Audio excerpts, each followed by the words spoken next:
The stream is live, currently playing Thunder Chant by Ease Jammy Jams.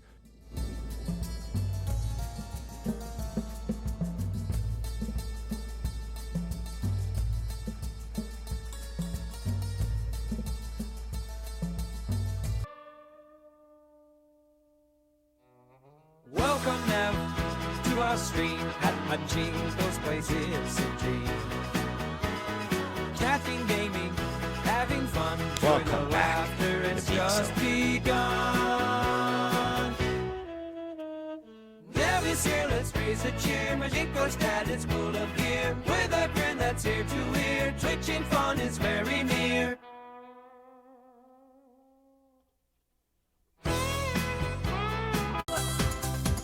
Im Wirtshaus. Heute Abend ist was los, RF-Programme. Du bist der Gast in unserer Gaudi. Welcome back, RF program. Hope you're ready to dance. Hier zum Machinko's Stream Party. Auf geht's, lass die Sorgen verschwinden. Hier wird heute die Freundschaft verbunden. Kann bei Marco mit Biene sein. Ich bin Dame Frost.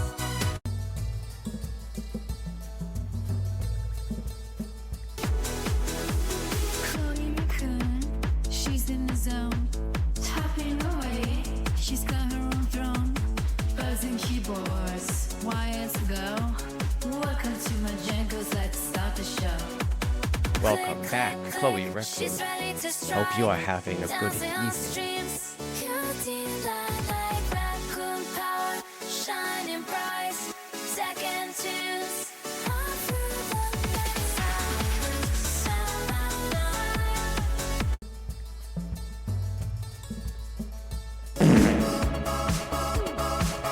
Wild drummers in the house tonight, bringing love and lighting up the night.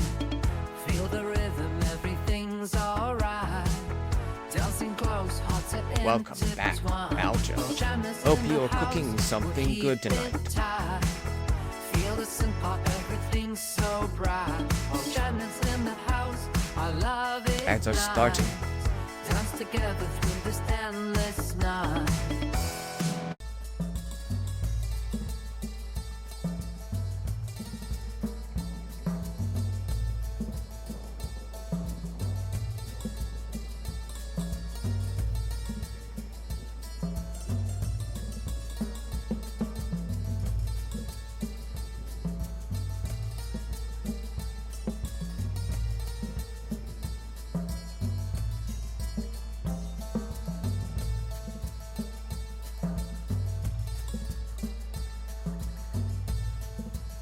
Today, welcome to the show. Crack up a tin and let the banner flow. For thinking fun with the Twitchy crew.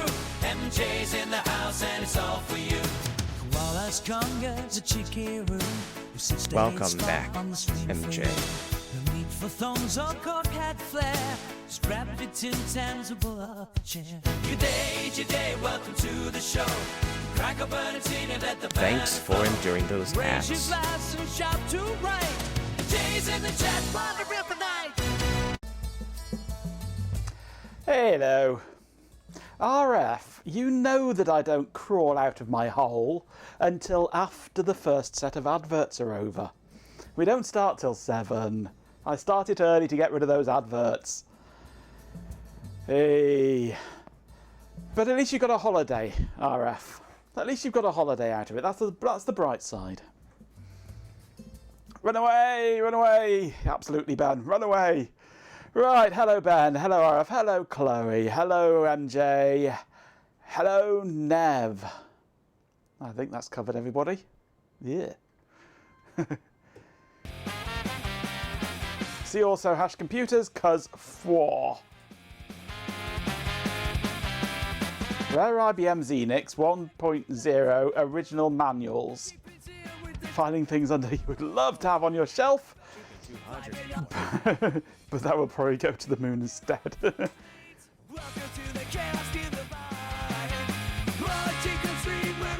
$200 with no bids. You're having a giraffe. would be nice though. Welcome back, PGB 1999.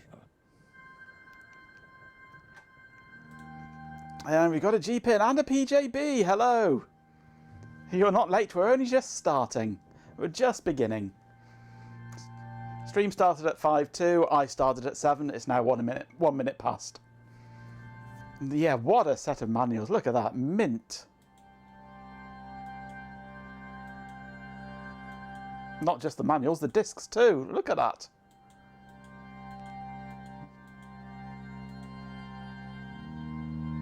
I bet they're all mouldy though.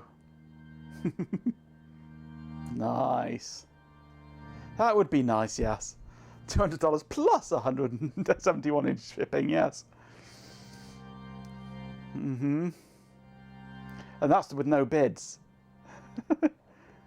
Can't bid less than $200, otherwise I'd bid 7 and say send it free. My Mastodon notification worked. Good. Good. I'm glad. Right. Well, I guess we should start the stream now, really, shouldn't we then? Today's stream, as you can probably tell by the notification, and your money's on to the moon, yes. We're working on our old friend, the MFM emulator.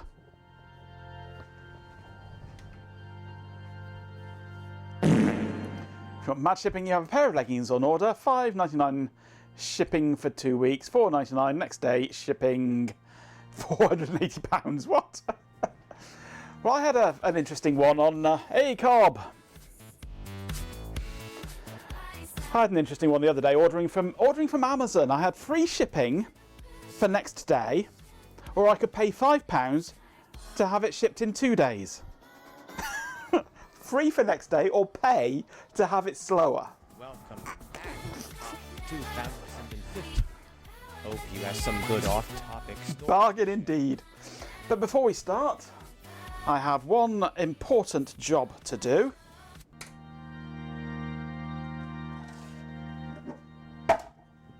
Cider. Well, cider-ish. I went to the shop at last.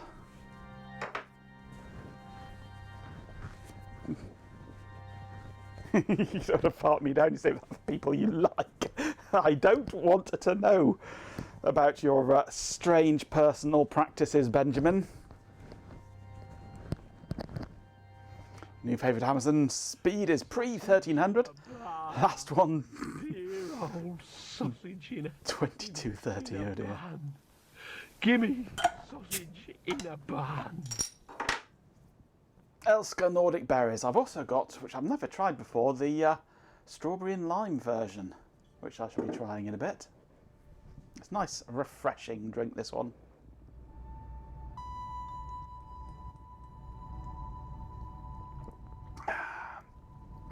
So lovely and fruity. Right. That's the important work done. Right, this stream's going downhill from here on in now. Okay, now my plan today is not to use that, but to use that.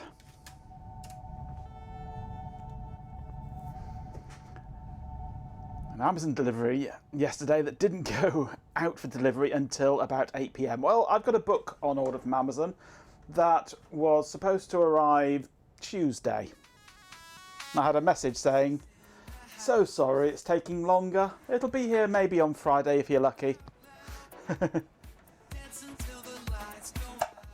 How do we know today? Because what I want to do is take the MFM emulator and wire it to the Arduino. Hope you're having a good And then use the Arduino to control the MFM emulator.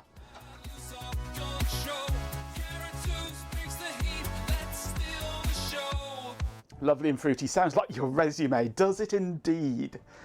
Well, I don't want to know what peculiarities your work history may have. No pick. I mean, I could use pick, but that's more awkward. I'm using this as opposed to a pick purely because it's 5 volts. And all the pick development boards that I've got are 3.3. And I specifically want 5 volt. because this is designed to interface with 5 volts. And I just put some gaffer tape over the ribbon cable and I'm done, yeah. You got a book today, Story of Tesco Club Card, because it came up in discussion somewhere and you wanted more detail than you gleaned from an old Twitter thread years ago. Okay. So you want £35 new or £2.75 for a like new second hand. Easy enough choice, absolutely.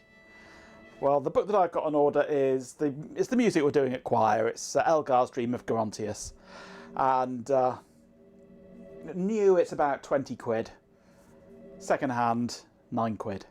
No brainer. I don't mind waiting a few extra days at 9 quid. Right, so I want to wire this to this and program this to control this.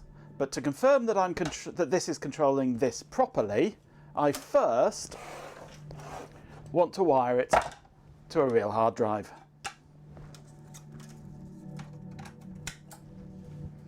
And control the hard drive to make sure that's working. Once that's controlling that, I can then have it controlling this, and then I can program this to respond to it properly. Well, that's the theory anyway. That's what I'd like to do. But instead I'm going to sit here and drink cider.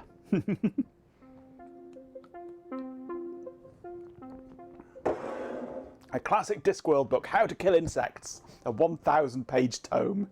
Yep. Put it down, insect's dead. Chicken doner and chips. Oh, I haven't had a chicken doner for ages. Chicken doner and chips. Ooh, I used to love getting that.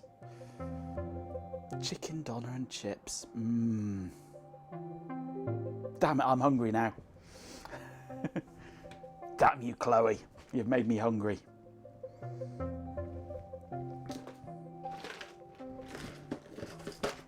Right, so it's basically going to be a bunch of soldering of connections.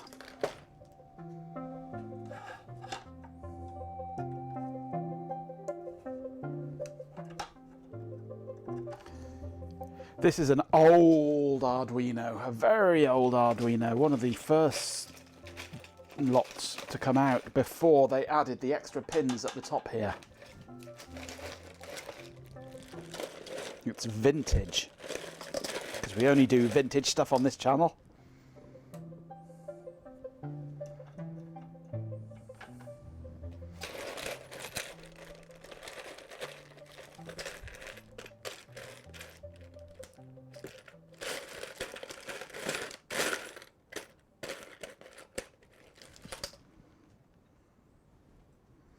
And the power connector only has 6 pins on it as well on this one. Hey, Mock Helix. Even the streamer is vintage, absolutely. I am an old fart.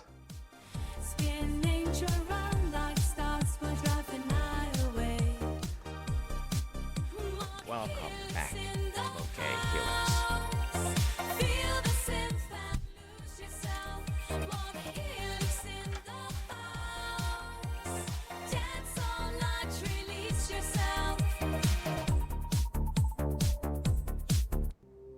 Welcome back, Created. Hope your Hey, Created, hello. RTmFM emulator work in monument. And hello, Spammer. Oh.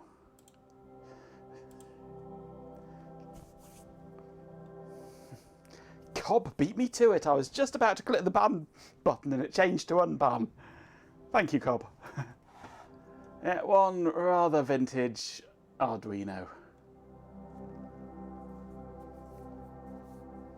You were too quick, almost. I knew there was a reason you got out of bed this morning, isn't there?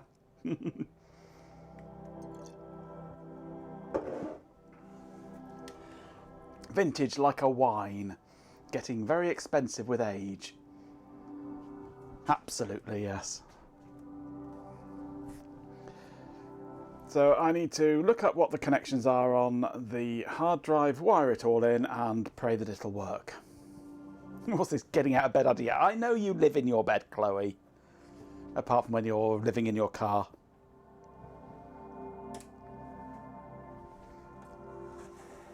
Let's move Susan out of the way. We don't need Susan today.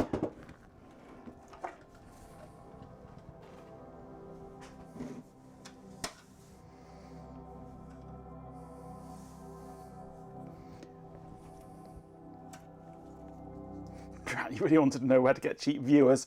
Ask Carrot House, he knows. Except for the important stuff. Getting drinks and bacon sandwiches, yep. That is the important things in life, drinks and bacon sandwiches. Right, let's warm up my soldering iron and get my box of soldering kit out. No viewers cheaper than us. Well, I don't know. I've known some pretty cheap viewers before now.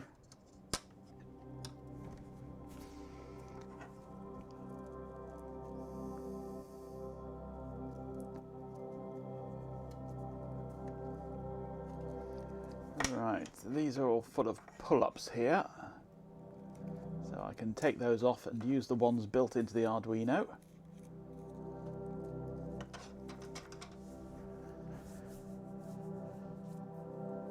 Move the bed into the car and that would solve everything, yeah.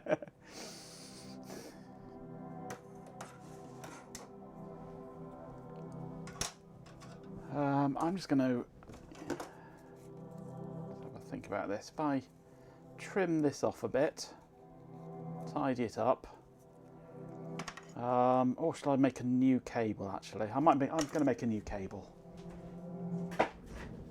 That one's a bit too crusty.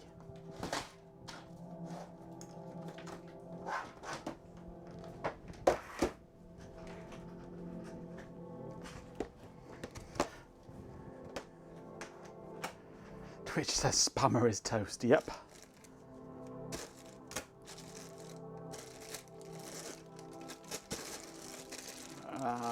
Right, what do I want? Actually, a better idea. Yeah, call me crazy. If I yank that out of there, there's a cable pre-made.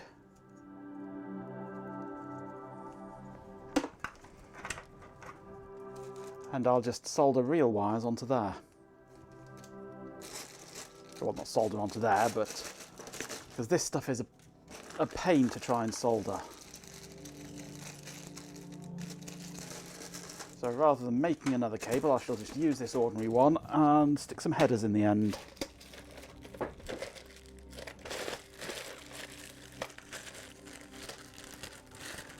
And then I can solder just the wires that I need.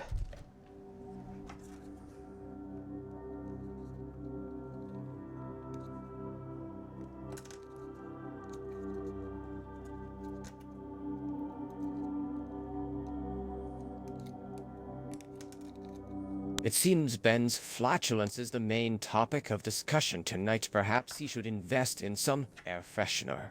Yeah, good idea. Very good idea.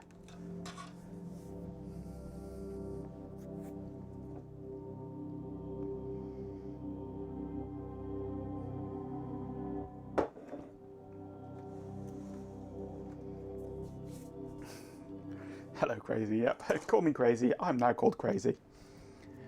Hey, Majenko bot, call me Crazy.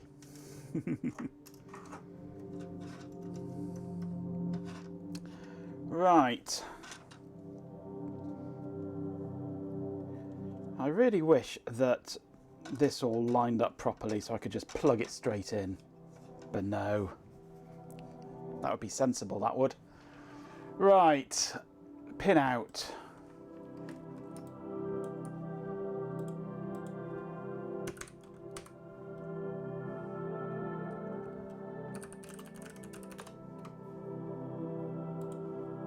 Pin in.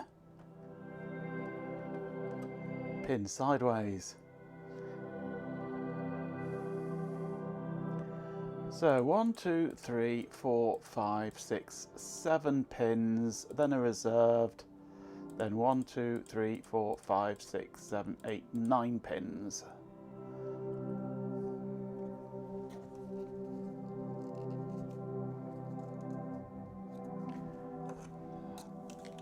Starting with pin 2. That's pin 1, so that's pin 2.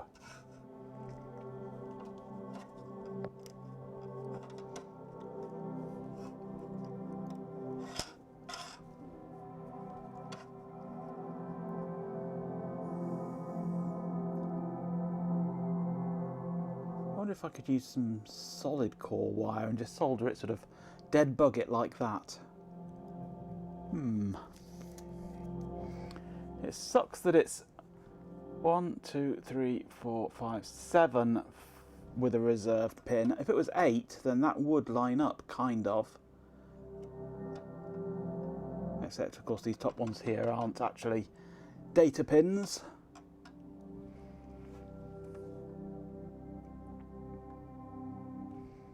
Right, no, let's just wire it up. Let's get some thin wire and just make some spaghetti.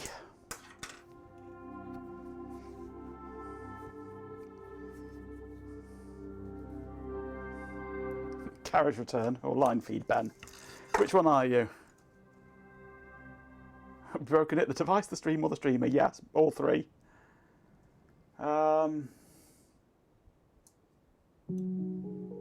Yeah, I'm just going to go for it. Let's just do it. So I need 1, 2, 3, 4, 5, 6, 7, 8, 9, 10, 11, 12, 13, 14, 15, 16 pins.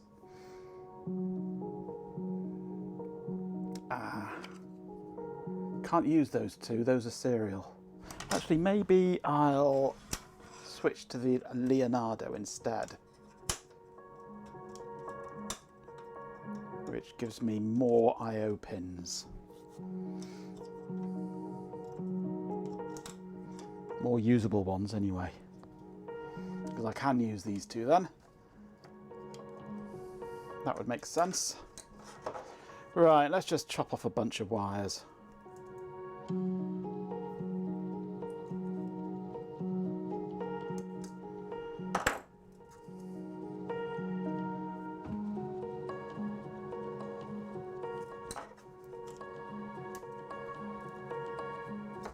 As our starting.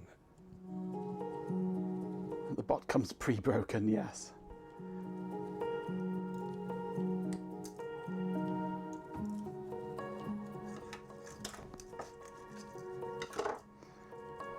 We're not allowed to break the stream because that's copyright OBS. Indeed it is. They own the patent on stream breaking.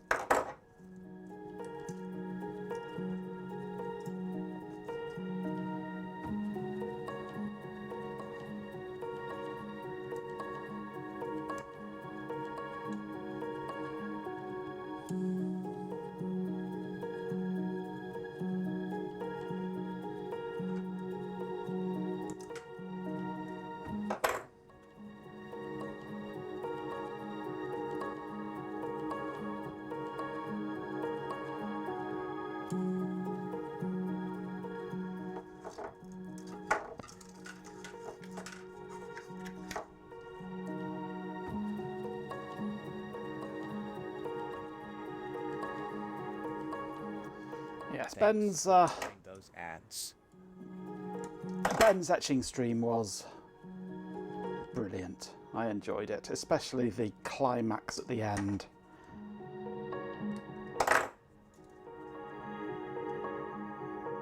Where everything all ended up in the sink.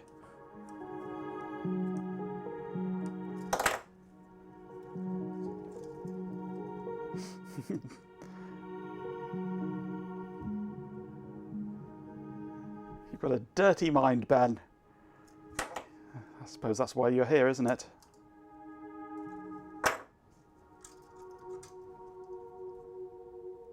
Working in blue, yes. It was definitely a blue stream. The camera's been pointing at your trousers for even longer than you realised.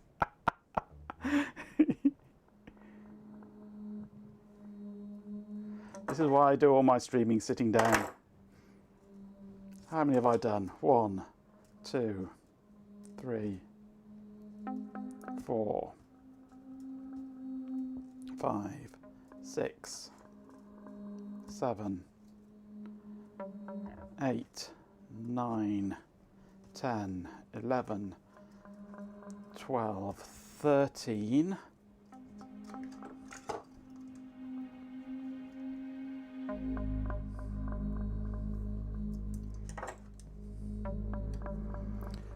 14.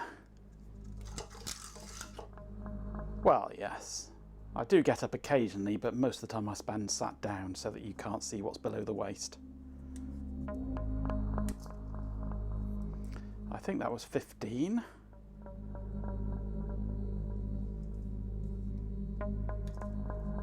$16, and I'll want a ground as well. 17.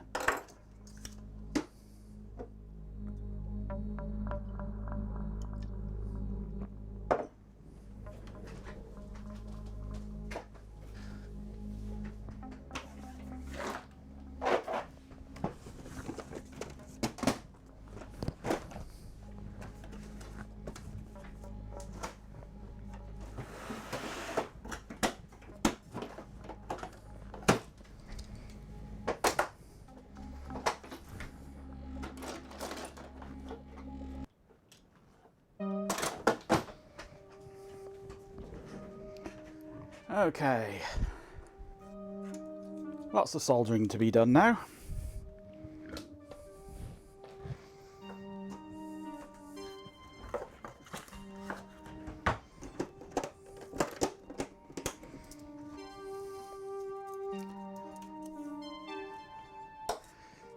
Can't be letting Chet have too much fun on your streams. Arduino is being used to interface with the MFM board, yes. So I can test it and program it. But first I will want to test that my test system works by interfacing it to the real hard drive.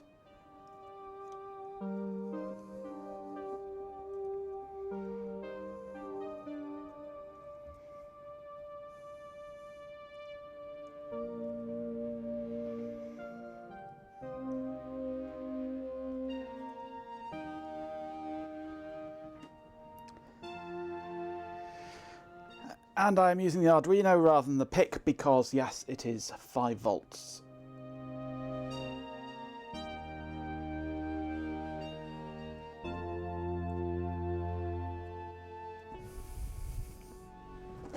And filling this up with a big blob of solder, which is nice.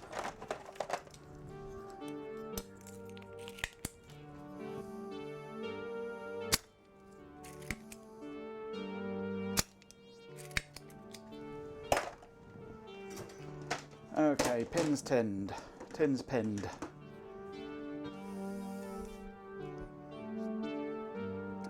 Ben Gizmo MFM is this old style of hard drive with these chunky connectors on it. It's what we had before IDE drives. And interestingly enough, if you take this drive and the controller card for this kind of drive and smush them together, you get an IDE drive. Because IDE stands for Integrated Drive Electronics, where they integrated the controller card into the drive. But under the hood it's still the same drive, same way of interfacing with it. This is a massive 150 megabytes, this.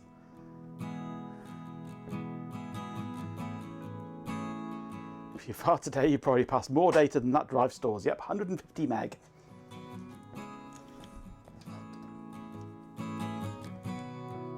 It's the RD54 hard drive, that one. Made by Maxtor for digital.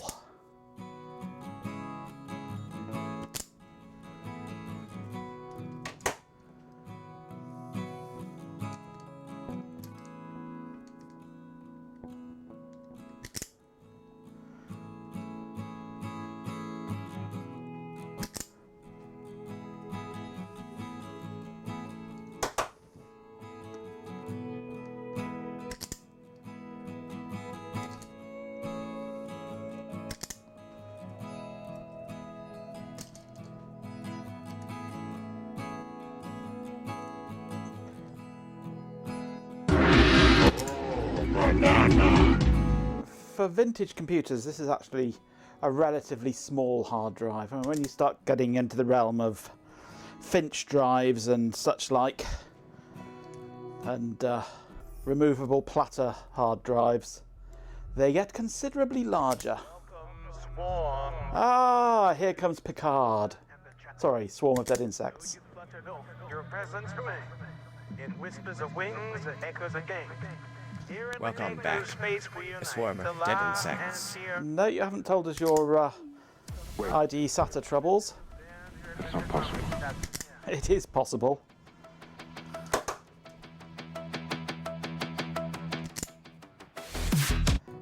Tell us your IDE SATA troubles.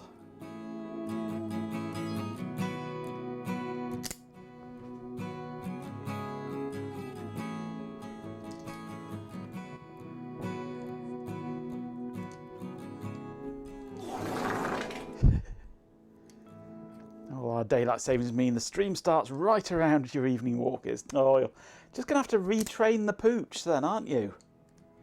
Just gradually drift the walk is later and later and later. Steak, chips and beans. Might fetch around for a nice spice blend. Nice. Go for it. No IDE to SATA adapters can handle chip select correctly. So you were trying to connect two your IDE 2 SATAs are connecting SATA drives to IDE ports.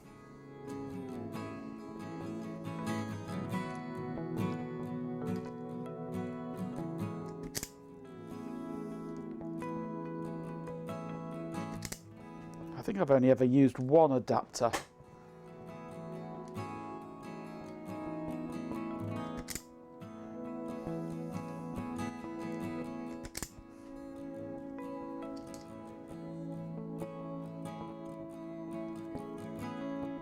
Yeah, because there's two ways of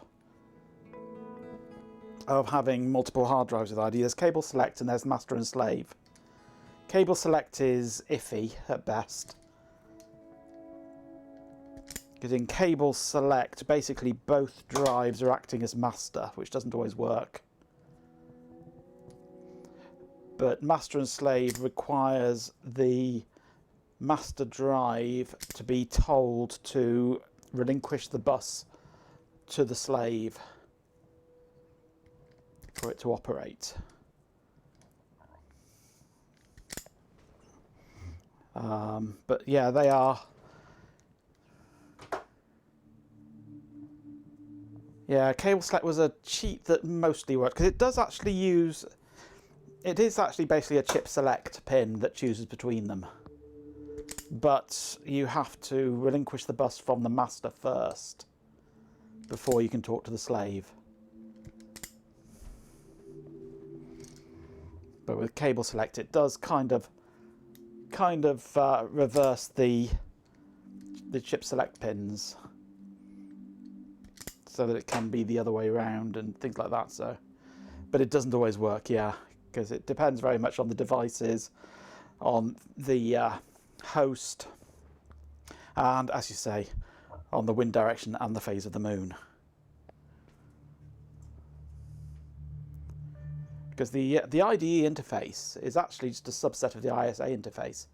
Because I say with the IDE, they basically moved the controller card onto the hard drive. And the interface is basically the ISA interface to the controller card. Just with a big chunk of the address pins that are not needed removed and replaced with a chip select pin.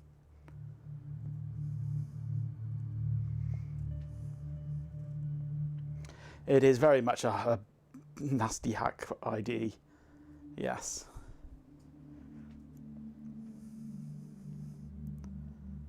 And a single IRQ option, yeah.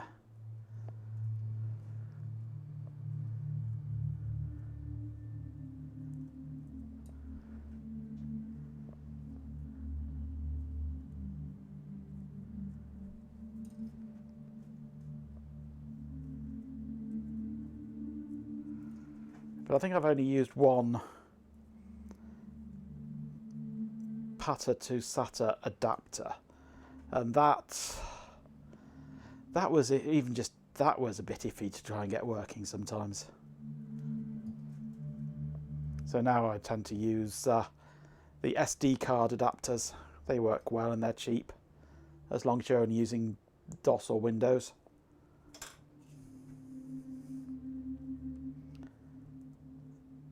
There's a horrible time multiplexed handshake signal during startup, and then both drives need to maintain their own drive selection bit because it's in the middle of one of the address registers and not separate signal. Yeah, it is grim.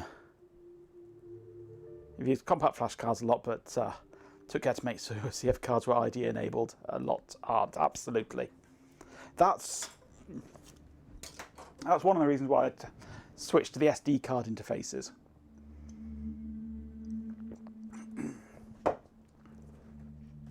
That and compact flash cards are ridiculously expensive compared to SD cards. Ridiculously expensive.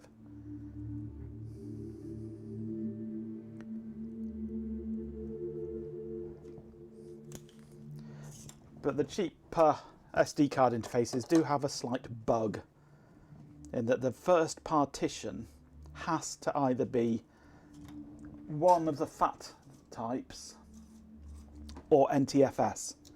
Anything else, and when it powers up, it insists that there are no partitions, which is nice of it. So you always have to have a DOS partition, just a first partition if you want to use it with Linux or anything, which sucks.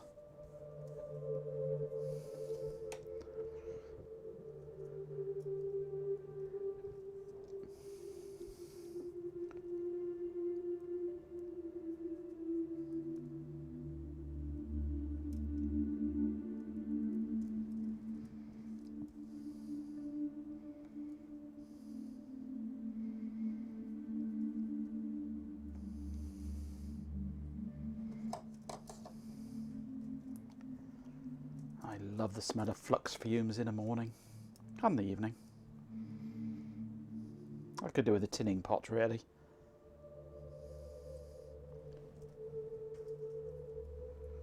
They're useful to throw all your old used solder into.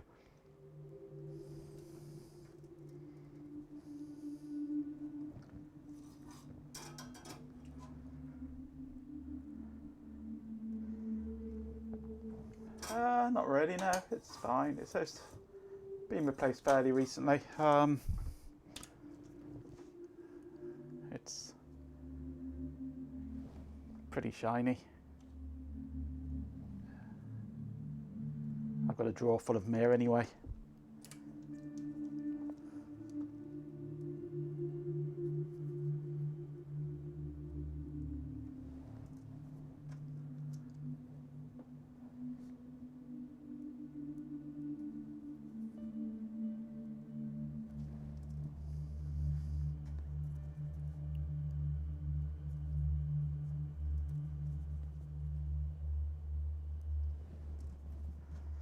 One of the advantages of using a cheap soldering iron is cheap bits. You don't really care when the bits die.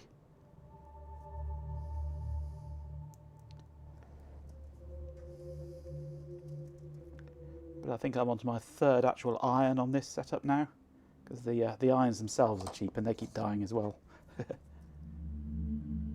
But again, at something like £5 for an iron, is not really anything to care about when they die. Keep a spare in the drawer, ready for when this one pops its clogs.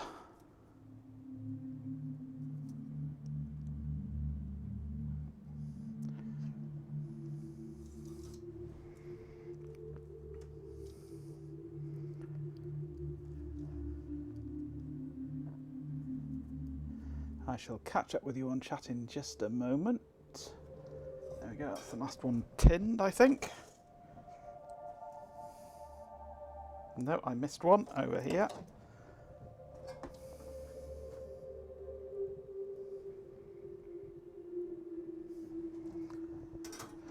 Right, so what have you been saying about me?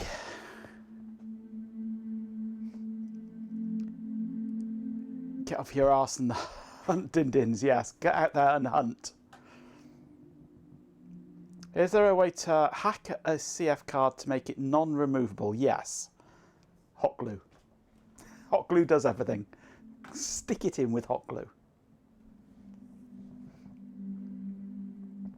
Image of Ben with a bow and arrow aiming at the fridge, yes. A cursed early attempt at hard drives over Ethernet. An AOE box which you've never powered up, but the case is nice. Fair enough, yes.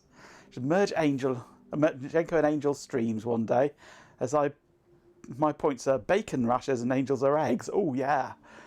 Our streams would make a good breakfast. A little iron with clogs on, there on the stair. Yep. Right. Now to solder everything onto here. Oh, hello. What's that under there? A bit of insulation. Right. We've done the hard part. Now for the easy bit. Solder it all onto here. You have 434,000 eggs. That would make quite an omelette.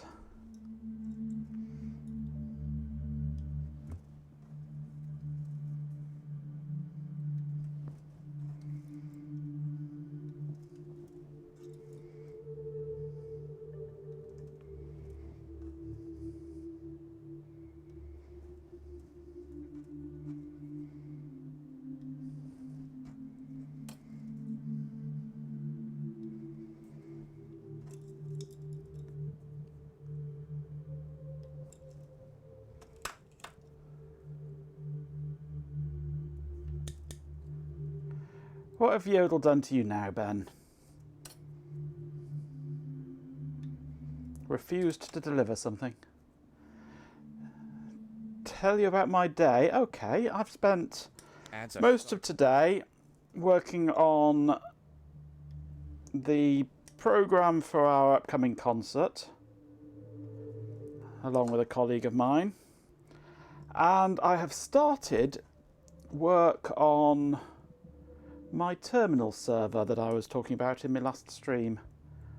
I thought I'd sort of go ahead and start doing a bit of work on it. I'll show you the designs in a minute if you like. I just want to trim the other ends of these.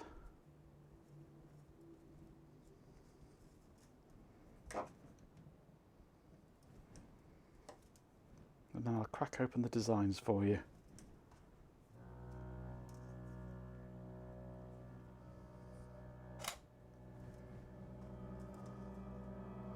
What was for food? Burger and chips today. Nice lazy burger and chips.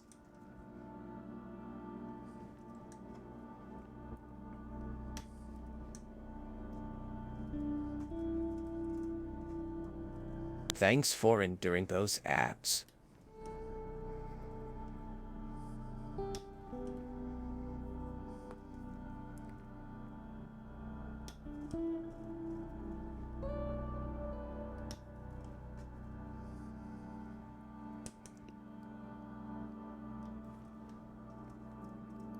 You forgot to cancel your Pasta Evangelists delivery this month, so that was due to arrive today. Just had an email saying they tried at 9 minutes past 6, okay, and you weren't in. Fair enough, you didn't get home from the office until 20 to 7, yeah. So they'll try again tomorrow, but they're supposed to leave it on the doorstep around the side if you're not in, because the ice packs won't last an extra day in the delivery chain. Nice. So, send them a bill for the spoiled food, whether or not it's spoiled. Get it for free.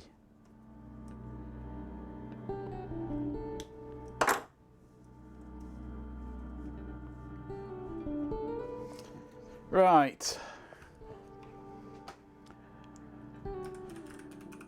I started tinkering with the design for my terminal server.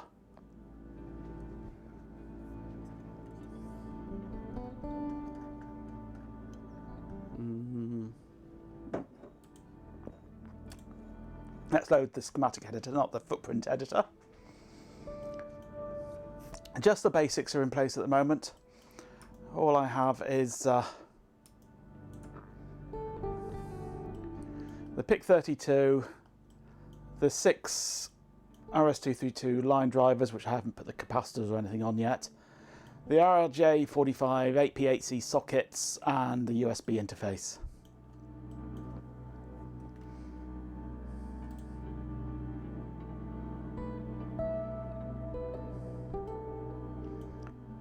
I do like these chips because they are laid out perfectly for talking to RJ45 in the standard footprint, in the standard pinout. So it's just a straight through wire to wire. It works beautifully. Love these chips, they're lovely. So now I've got to wire everything into the main chip and put all the capacitors and things as well. But it looks something like this now. So far.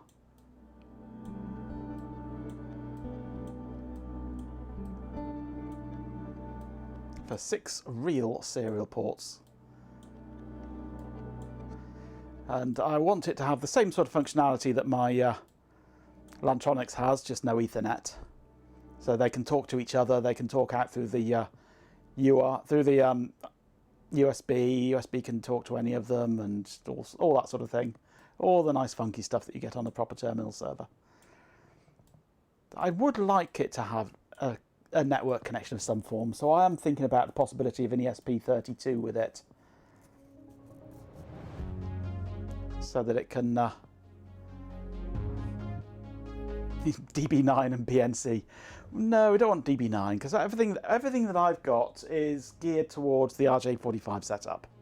Everything has dongles and adapters on it. And using network cables for serial is just so easy. Just plug it in. DB9s, I mean, DB9s are fine, they're just too chunky for my liking. And everyone's got network cables coming out their arses.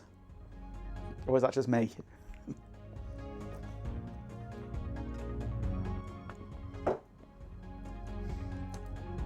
Unfortunately, there's not... I don't think I've got the ability to have Ethernet coming from this chip. And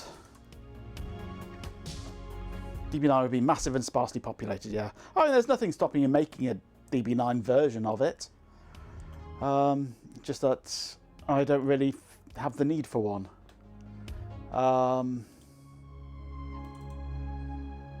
But I don't think I can have all the serial ports and all the I/O pins I need and Ethernet as well. Delivery drama is more entertaining than the RTmFM emulator work. At least it's not every.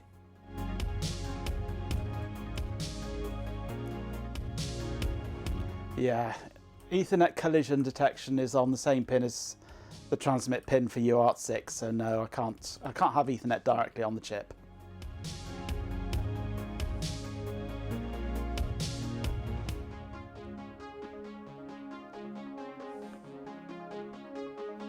A slowly growing pile of spare Ethernet cables, yeah. But add an ESP32 for it, and it can have Wi-Fi of a sort. Just not quite sure how I would interface the two together, but I'm sure I could come up with a way. Maybe SPI or something like that, something nice and fast, so that I can pipe multiple serial connections basically across it, or some kind of packeted interface between the two. So maybe SPI, something faster than I2C anyway.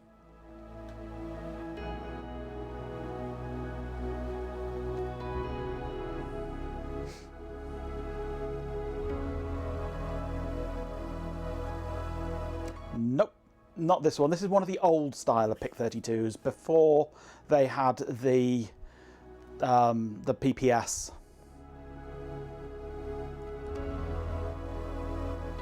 So everything is stuck in one place.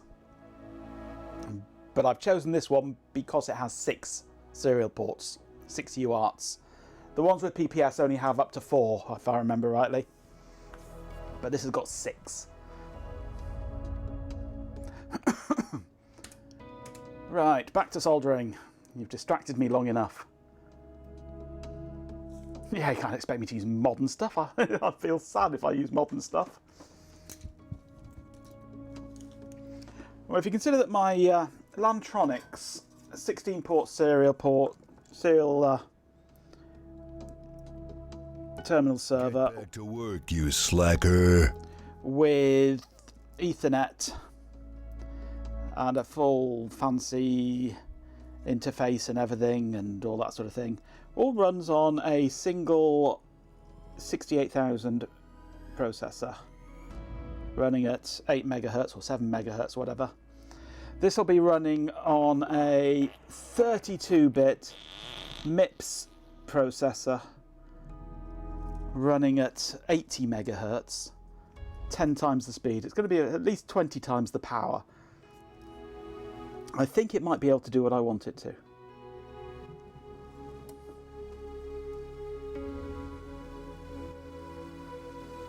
I'm hoping it will anyway.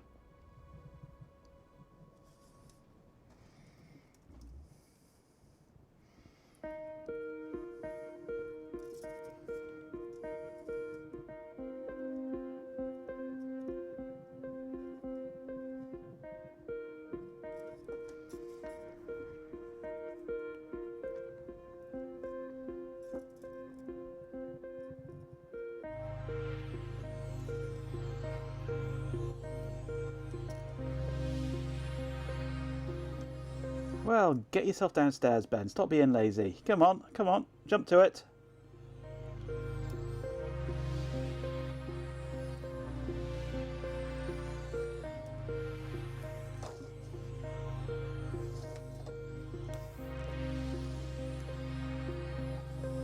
You're going to use a cracking whip, but that gives a different outcome. It does indeed. Yes, that'll slow him down, not speed him up.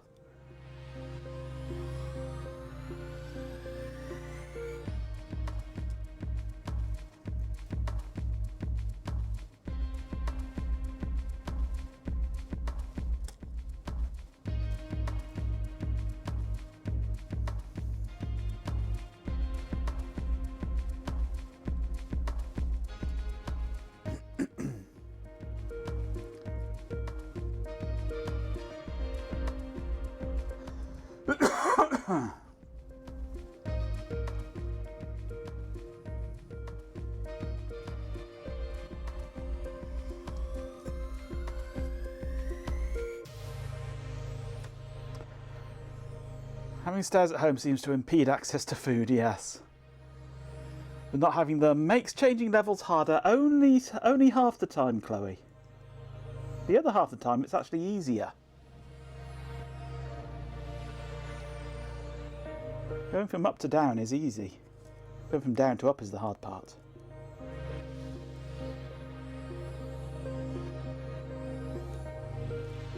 Just going from up to down and then being able to walk again afterwards as well is the clever trick.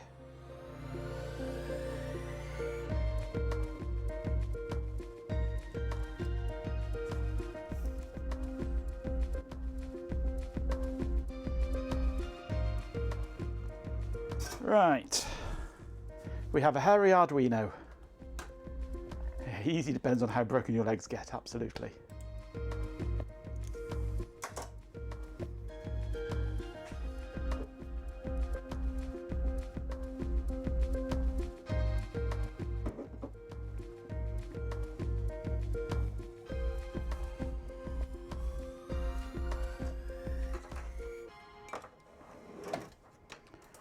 Right, now we need to do the same to this lot.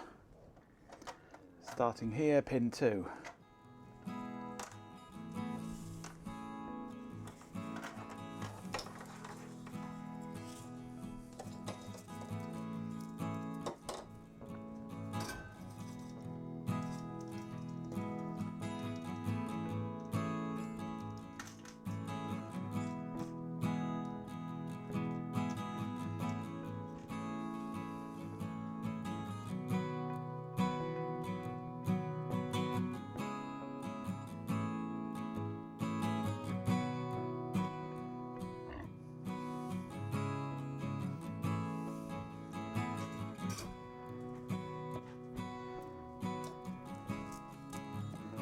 Arduino with an acid green mohawk ready for a punk dive bar show. Yep, that's the one.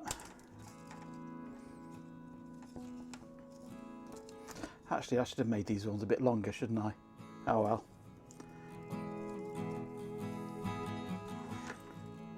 Never mind.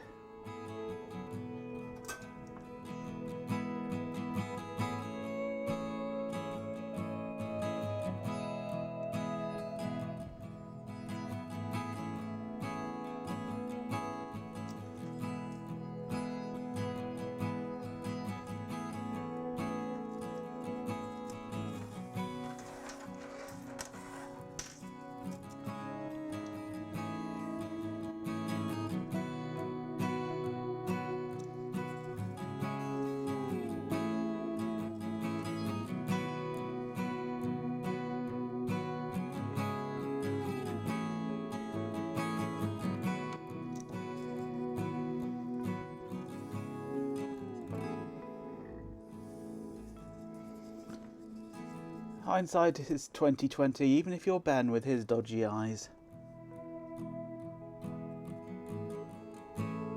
That reminds me, Ben, I want to ask a quick favour of you.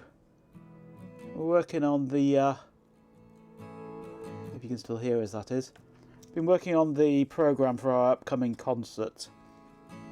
Now I was wondering if I could throw you a PDF copy at some point to just cast your eye over and tell me if there's anything in the colours that make it impossible for you to read.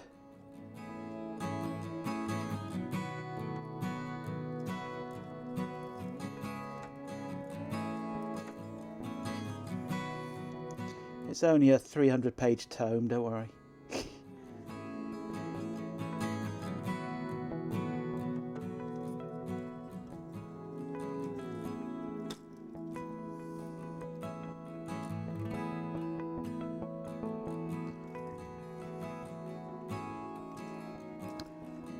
Oh, I think I've just done an oopsie, I think. Well, tiny oopsie. Because there's 7 and then an unused pin, I think, isn't it? Where's it gone? 1, 2, 3, 4, 5, 6, 7, then unused. Oh, excuse me. Hello, Link for Hunter. I've got 1, 2, 3, 4, 5, 6, Link for Hunter. 7. Where are we? 1, 2, 3, 4, 5, 6, 7. So these two need moving across one.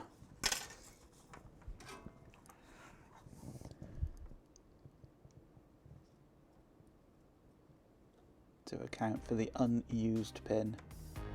What I'm doing here at the moment, Link for Hunter, is wiring an Arduino up to a hard drive to control the hard drive's heads and things with the Arduino, with a view to then using the same Arduino to control my MFM emulator to test it and work out the control programming for it. But first I want to ensure that the Arduino is configured properly to drive the real hard drive before I try doing the emulated one.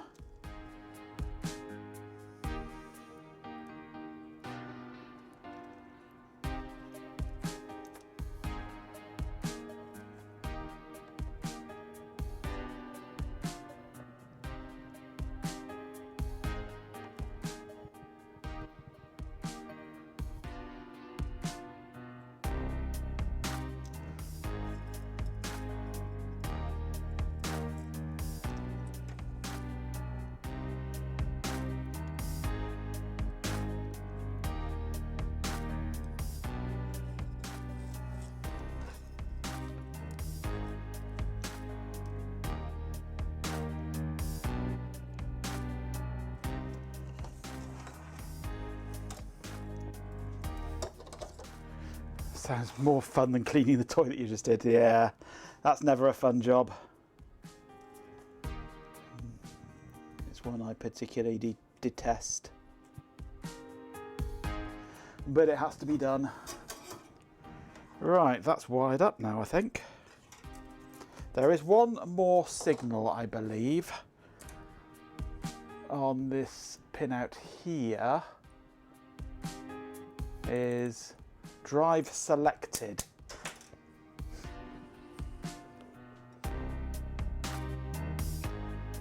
Which actually, thinking about it, do I have?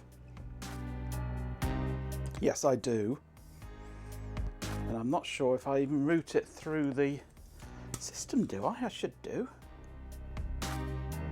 Yeah, I must do.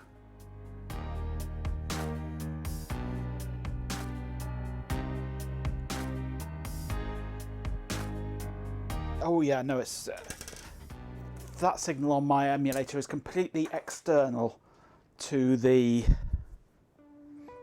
There are worse things than cleaning my toilet. Yeah, there are. A lot of them are lurking here in chat. Just waiting for your stuff from Temu so you can mod on your headlight on your 50cc scooter. Cool. I could be cleaning your toilet. Oh yeah, no, that would be horrible. It's clogged up with hard drives and Cat5 cable. Most people, when they go into the toilet to lay a cable, don't literally get Cat5 cable and shove it down the toilet. How many mirrors does it have? Oh yes, you've got to have mirrors.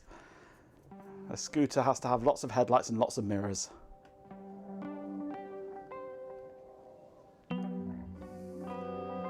No, Cat5, Cat6, sorry.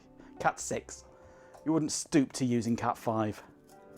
It's the only room in the house without networking. My God. Yeah, on my emulator, the drive selected signal is just coming directly from the selected drive select incoming signal. Just wires it straight through from output to input, if I remember rightly. So I'm just going to completely ignore drive selected, I think, because that requires an entire other cable and I can't be bothered with that.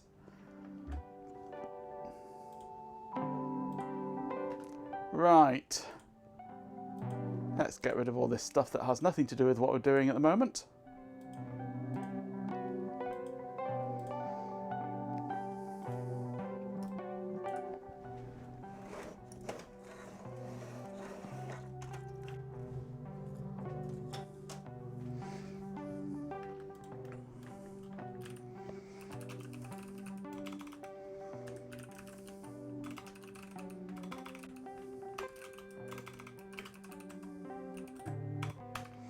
Okay, let's get a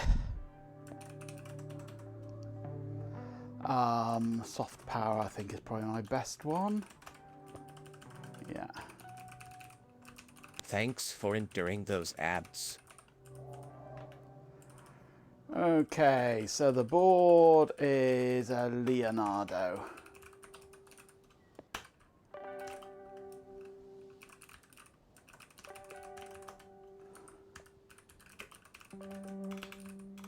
I really wish I could type.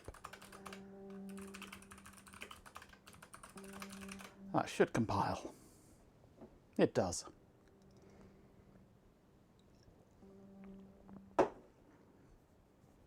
Seven-stream streak, MJ. Good Lord. That's good going. Such a mod scoot, absolutely, yes.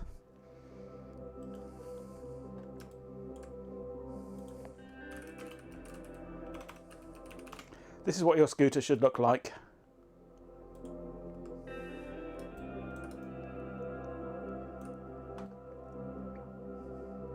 That sort of thing. That's how your scooter should look.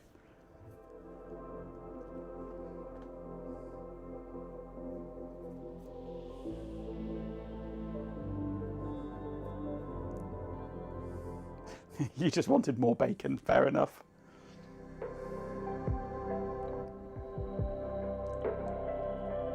That's a proper scooter. That's how scooters should look. More headlights and mirrors than scooter.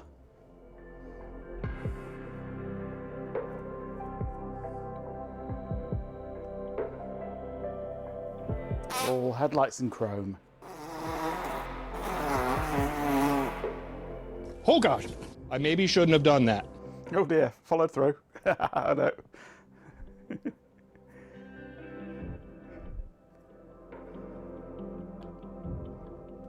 Anyway,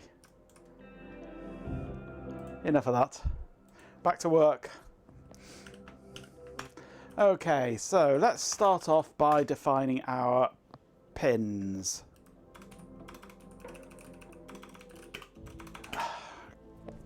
Sort my stupid fingers out. Get them working.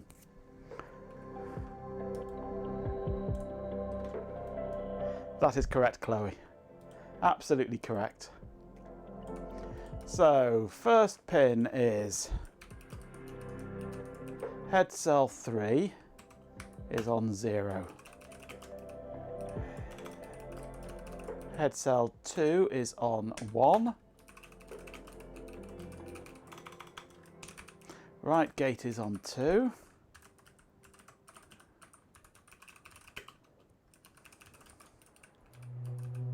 Seek complete is on 3. Track 0 is on 4. Right fault is on 5. Head cell 0 is on 6. Head cell 1 is on 7. Index on 8. Ready is on 9. Step is on 10.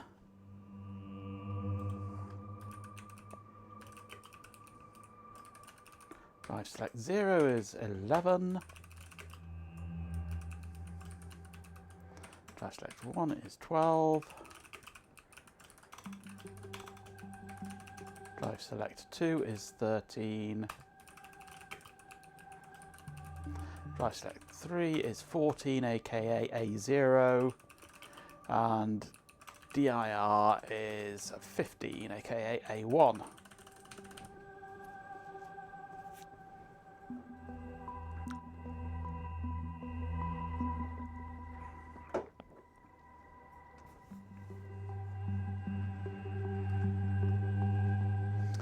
In sixth form, you had a lad with a 970cc Ford Fiesta with extra driving lights. If he had them on and pulled up to the traffic lights, the engine stalled. Nice.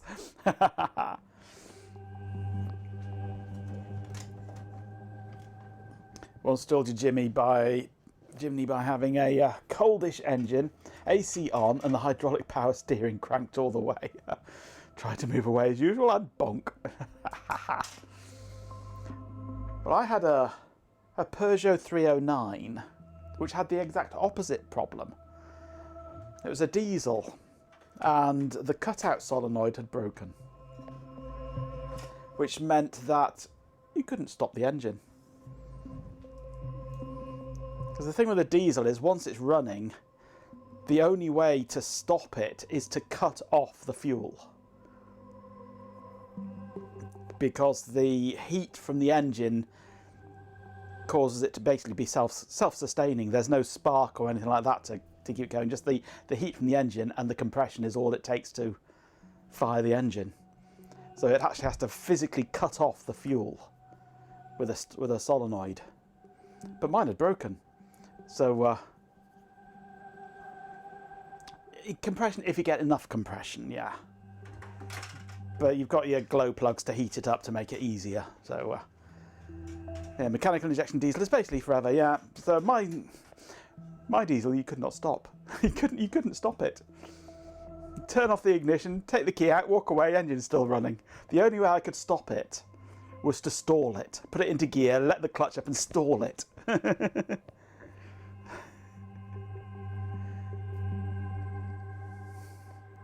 I didn't use diesel.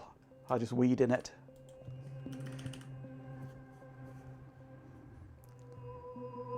Ford put an immobiliser as needed by law on the mechanically injected Enduro D. Nice, yeah. How on earth would they do that? Whoa. Yes.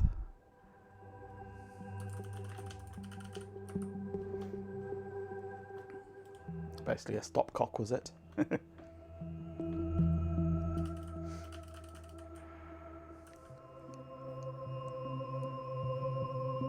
Ford Focus 1.8 is fly-by-wire. Oh, they didn't just basically just cut the throttle cable, did they? Just turn off the throttle.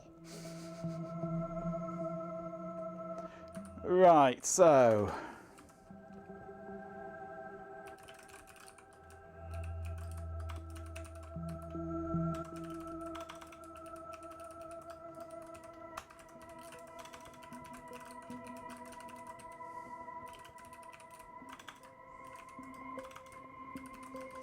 let's set our pin modes properly.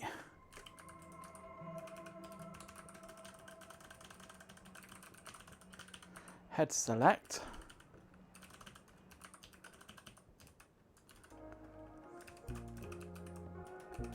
Drive select.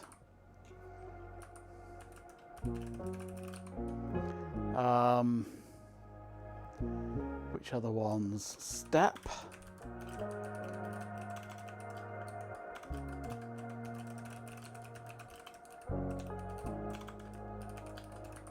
Those are all output.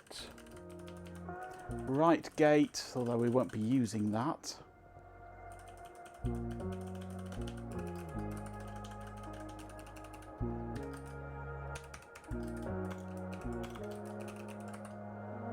You have some breaded mushrooms in the freezer. Oh, nice, yes.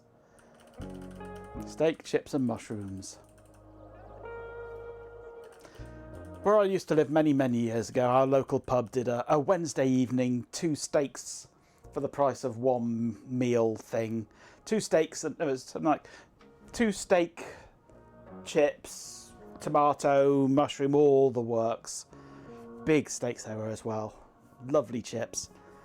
Bottle of house red wine for, I think it was £10 for the pair, I think it was. So me and my flatmate used to go down there every Wednesday and gorge on a big plate full of steak and chips and wine. It was lovely. It was gorgeous.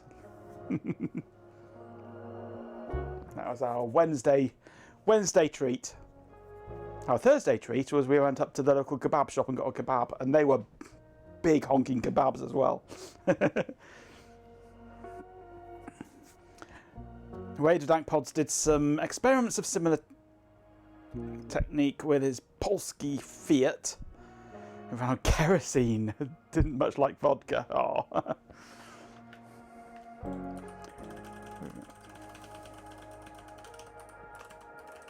Okay, pin mode.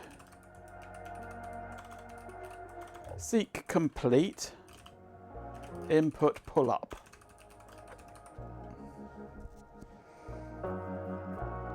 A 1 meter long kebab in a naan bread. Holy cow.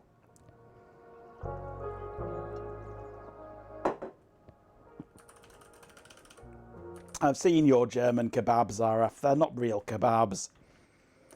They're not proper kebabs. I'm reading complete on the screen and saying kebab, and it's coming out as complab. Track 0 is the next one.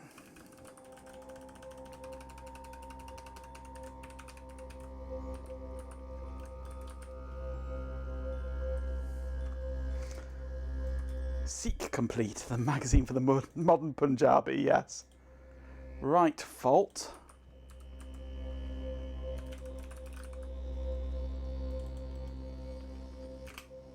Let's get lazy and copy and paste.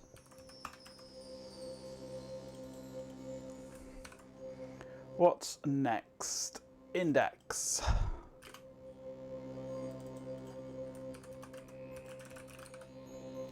Then ready. Okay, 1, 2, 3, 4, 5, 6, 7, 8, 9, 10, 11, 13, 14, 15, 16. There we go, that's all 16 done. Probably still going to do the beans for renewable energy reasons, yeah.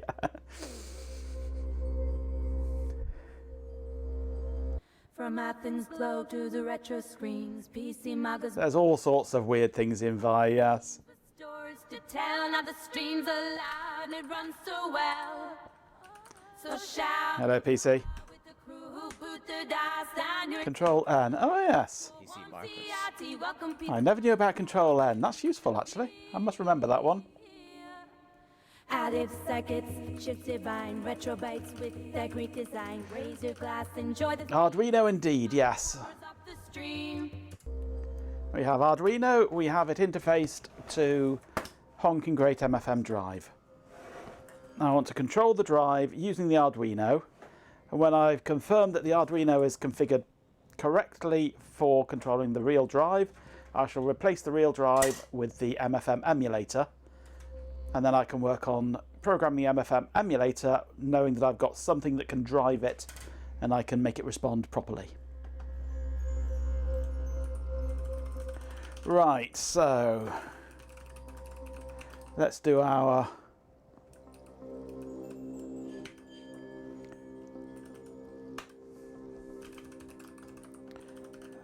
head selects and things. I can't remember whether the default needs to be low or high.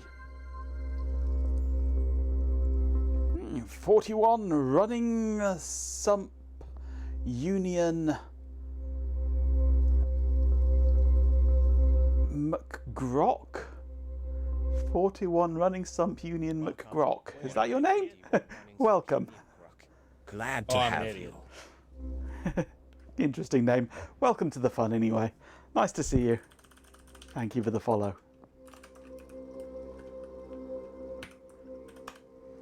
So, digital right.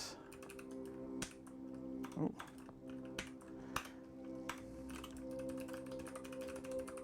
I do. Actually, they want to be high, don't they?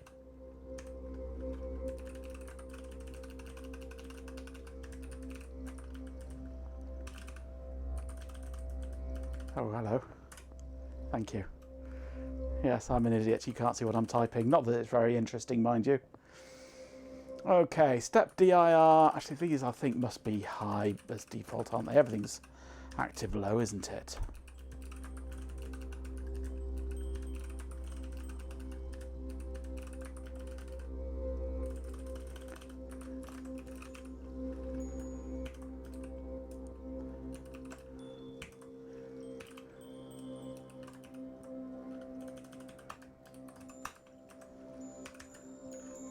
It seems Majenko. Next is DIR. Culinary debate.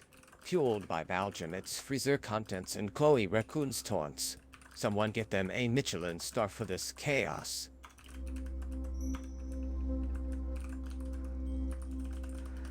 Okay. So that should initialize the bus in a suitable way.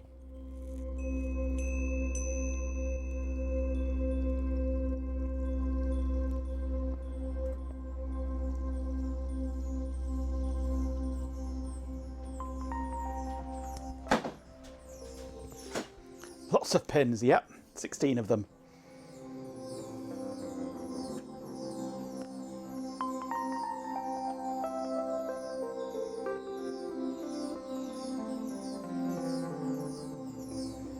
Not really, no, because they're very different functions. I mean, those four are together. Only one of those will be actually activated at a time. And everything else, they're all very individual pins.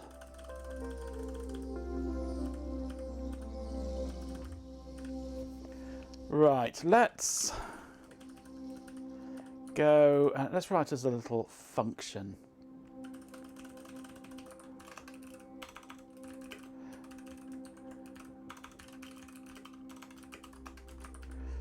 Okay.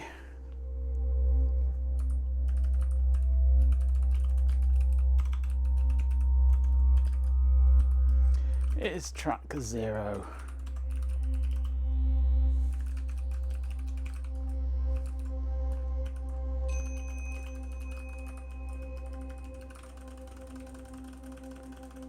So, if track 0 is low, then we are at track 0.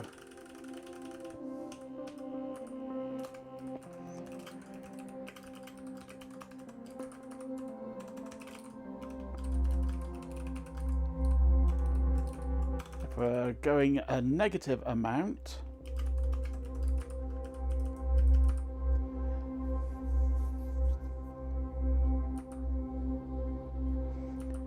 then we want to set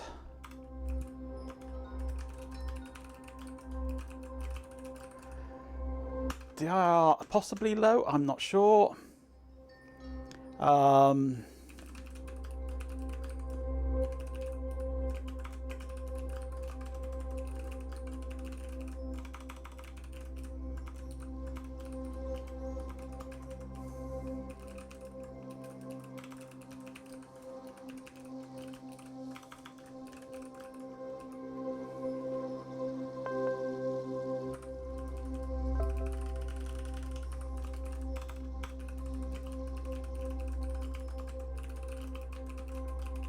It'll function to see if seek complete is low. So if we're seeking and we're not at track 0 and we're going backwards, set the direction to 0.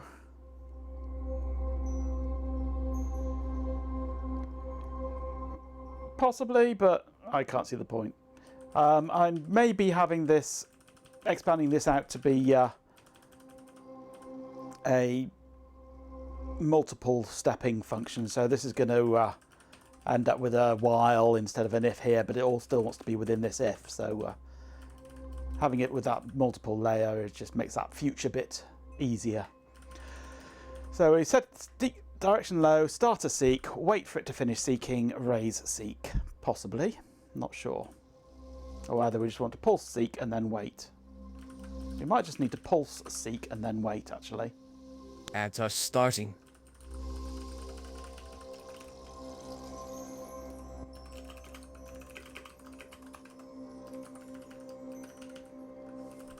And that one is just that.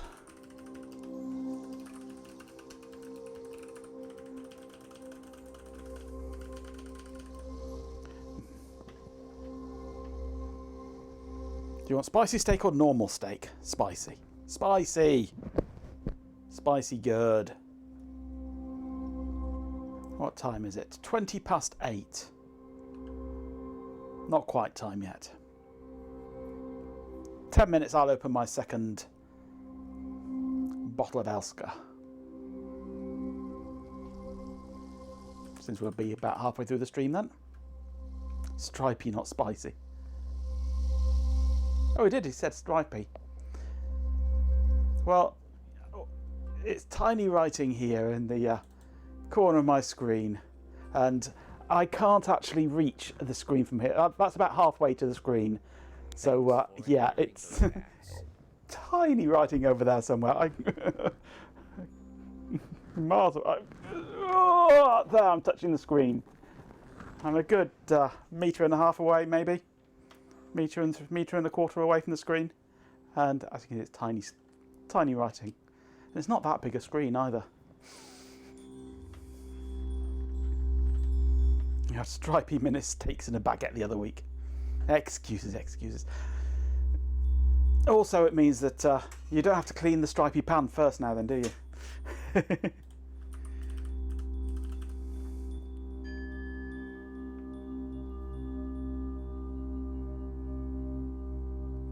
It really doesn't matter for this little sketch PC. I'm not going for any kind of efficiency here or any kind of stylistic program. It's just got to do this one simple job today, and that's pretty much it. And then it gets thrown away. So I'm not out to create an amazing masterpiece that anybody else is going to see other than you people.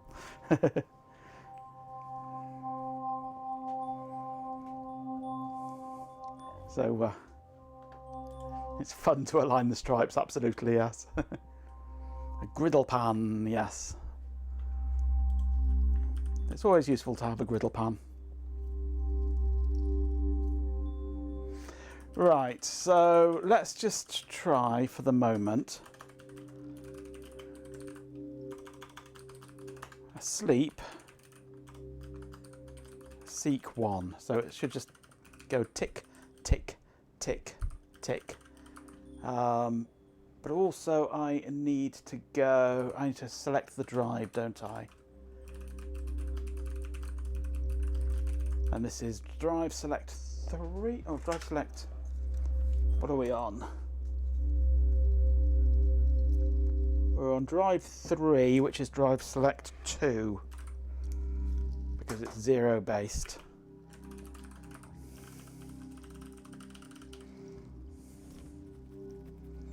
Let's try a sleep. Sounds like a good idea. Just throw it into the foreman, yeah. Foreman's all very well, but you can't fry it in an inch thickness of butter on the foreman. You've got to fill the pan with butter first before you fry it.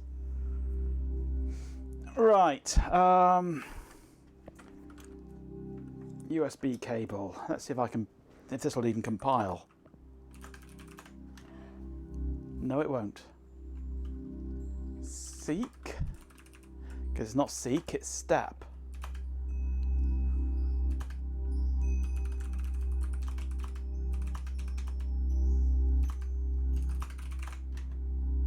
And it's not sleep. I'm not working in actual C now. Actually, it should have known sleep, because sleep is a standard C function, but it's delay in Arduino language, isn't it?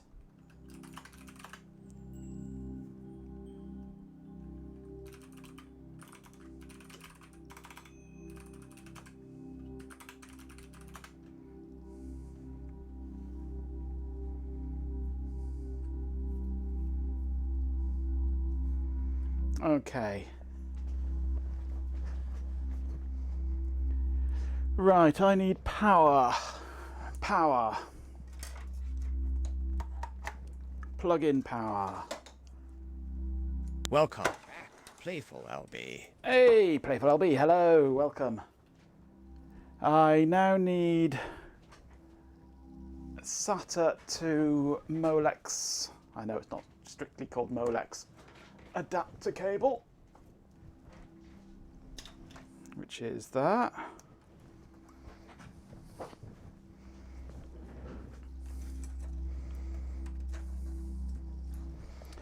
And I need to enable power on this power supply, which I have a power supply tester somewhere around that I normally use, but I'm not sure where I have. Oh, there it is. I'm not sure where I've put it, but it was right sat here. So that goes into that. I make sure to connect P2 up to there so it doesn't beep incessantly. Right, power up.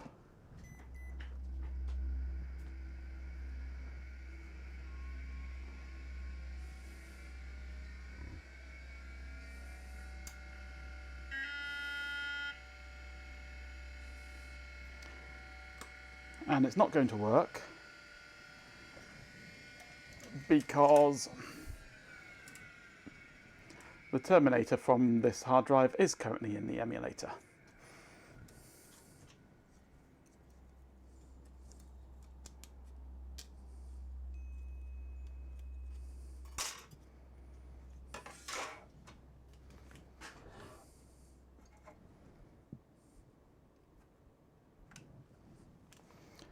Okay, let's power it up again and see what happens.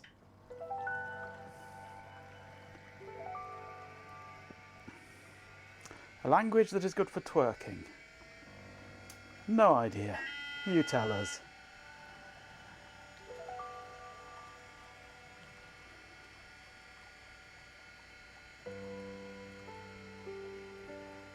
Assembly.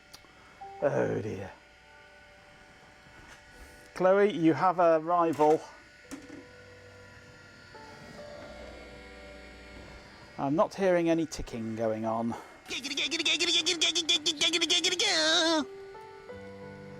So it may not be working. Or I might just be going in the wrong direction. Actually, let's go...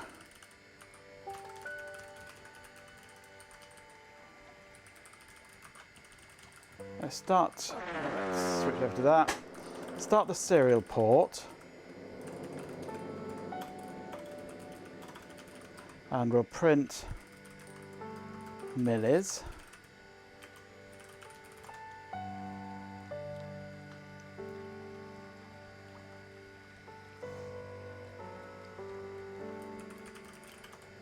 And see if it is actually running. It is not.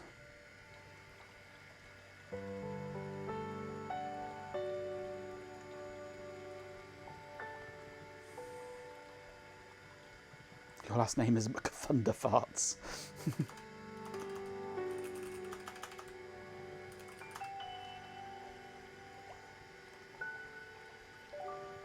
Oh dear. You don't want one of those, Chloe. Earrings, maybe. Pearl earrings, yes, but a necklace, no, you don't want one. That's against TOS, that is.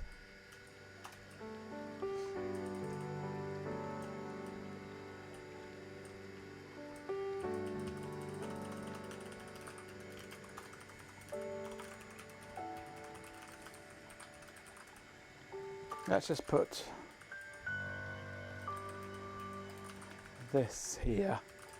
So if it's seeking,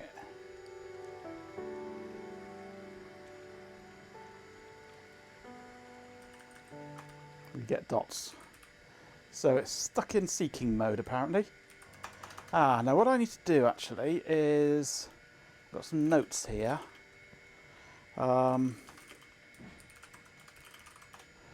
The index is active low, seek complete is active low, goes high when seek starts, falls at end. Right. So that is backwards. Oops. So seeking, it's while it's high. Track 0 is active low, ready is active low.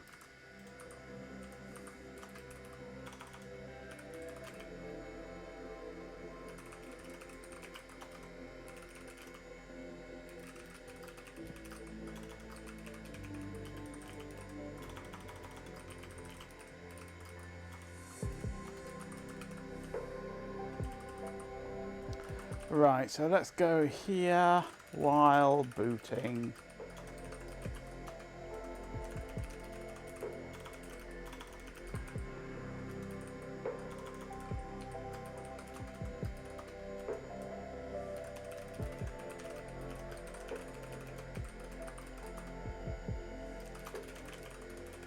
Let's see what this does.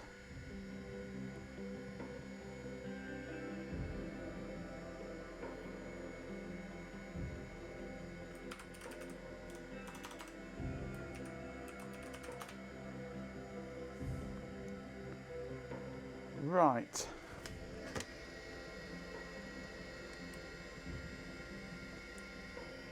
That's going past far too fast because we work in milliseconds on the Arduino, don't we? Right. So maybe this now is how it was before, with that as high there and low here.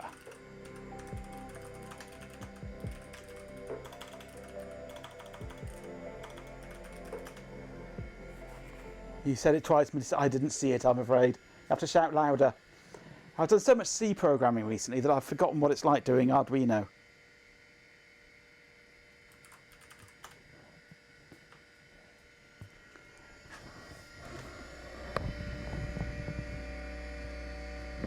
I'm not hearing it.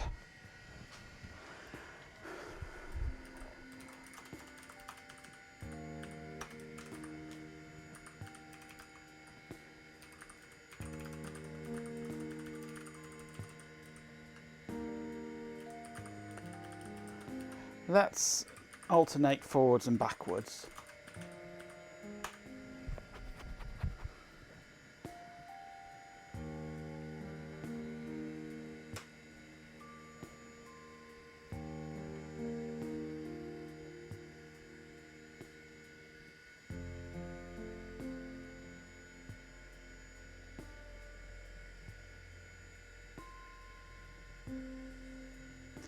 Okay, that didn't work.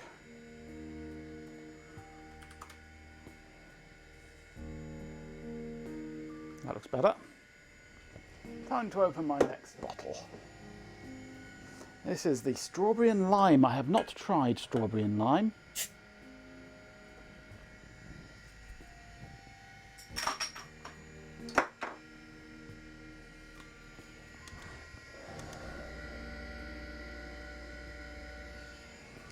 Winning against bots helping your score? No.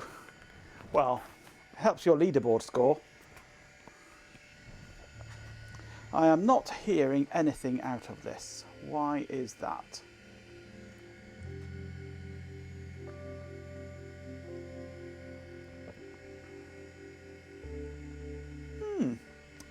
That is nice.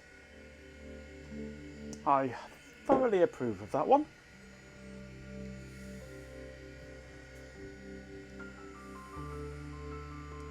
Right, let's have a look at this on the silly scope.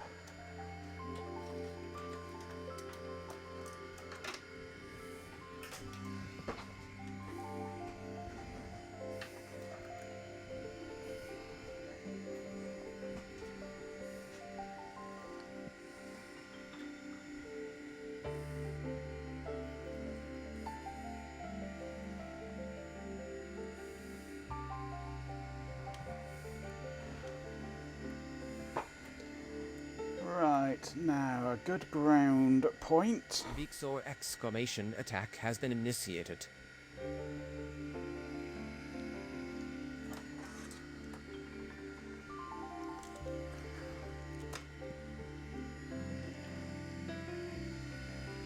Where can I get ground from?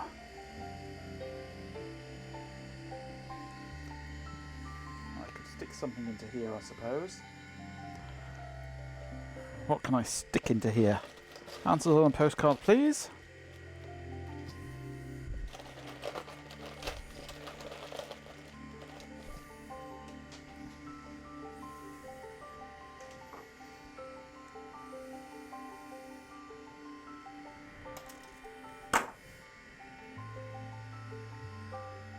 Actually, 2 would be better.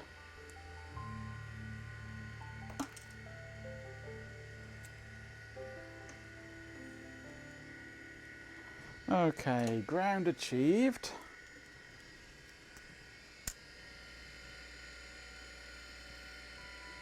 What am I looking at? Let's look here, actually. Anything going on here? Nope, wouldn't expect there to be.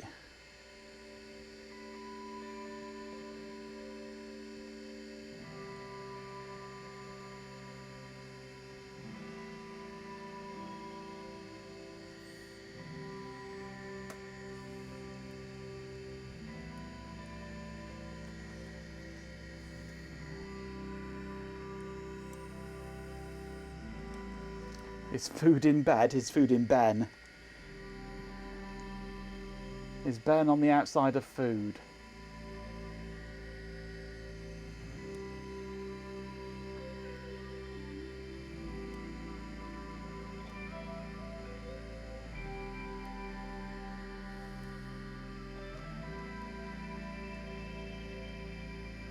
No, I'm not seeing anything coming out of here. Why not? I've done something silly, haven't I? No doubt.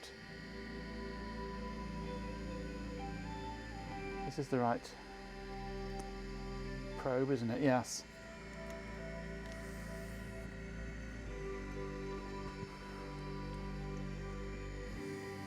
Anything over here? No, nothing doing anywhere. Why not? I've got power. Yeah. That's working. Why am I not seeing a single signal? I should be seeing direction in changing, which would be this pin here. But I see nothing. Food goes into tummy being bigger on the inside, yes.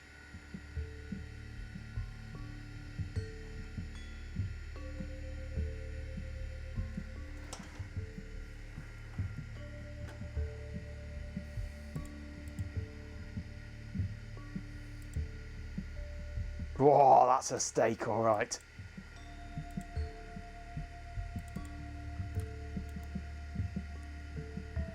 Whoa, that is a good steak. Get it out from behind the oscilloscope. That's a yummy steak. Wholeheartedly approve there, Ben. Beautifully done. Done with another minute on the griddle? No, that's perfect, that is.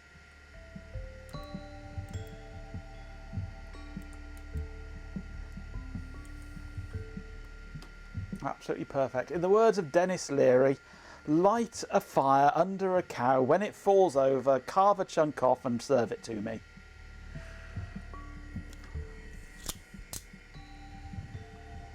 Right, why am I not seeing anything coming out of the Arduino?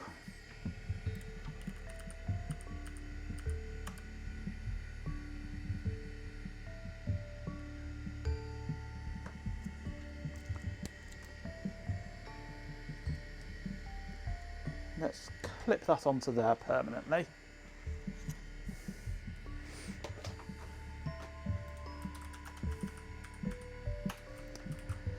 So I should be toggling step and setting DIR alternately high and low.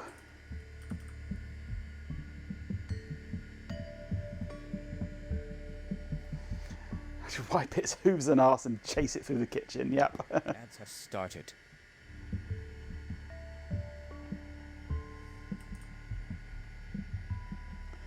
So I'm setting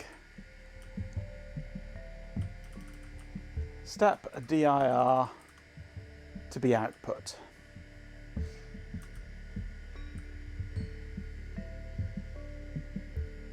Actually, let's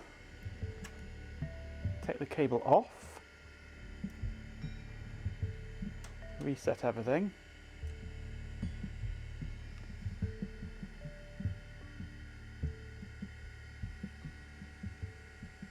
Nothing doing, no. Right.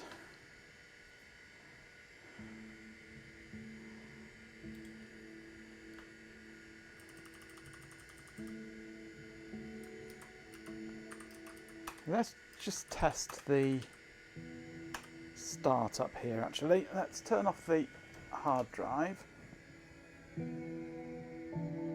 Thanks. Reset the Arduino, it should get stuck with stars going past.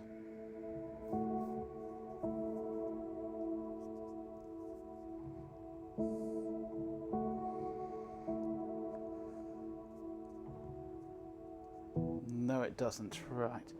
But let's reset for the first time.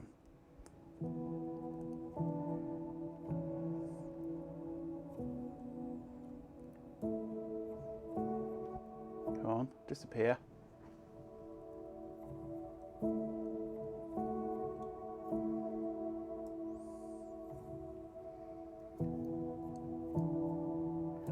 Okay, release that. It goes into programming mode, I think. Should do. Now I shall power on the hard drive. It takes a while to spin up.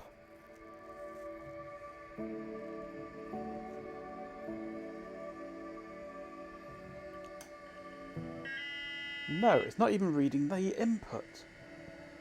Okay. What's going on here?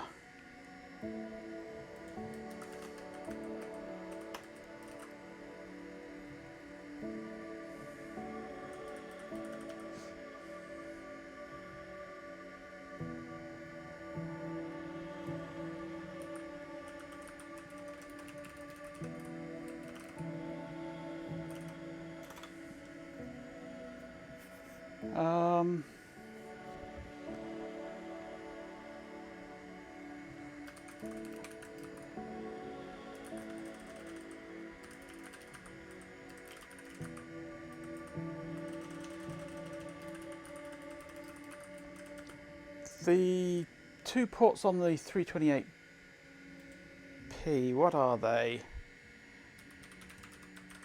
I know one's port B. Is it port A or port C?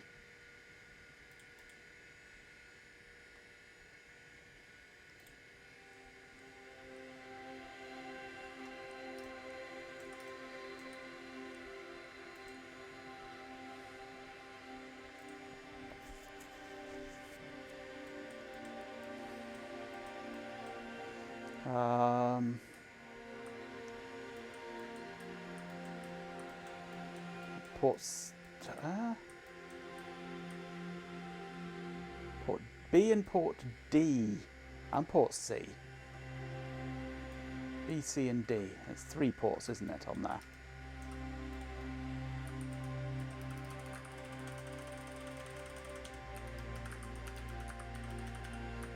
Let's go.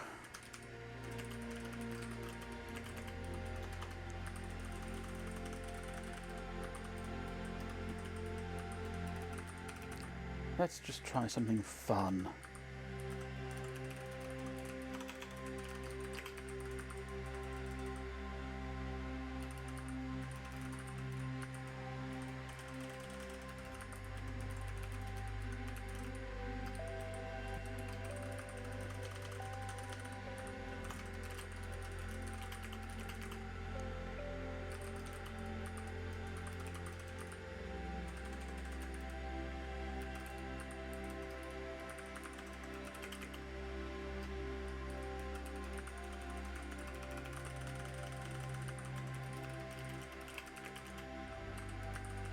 Right, that should give us a non-blocking seeking with lots of debugging going on.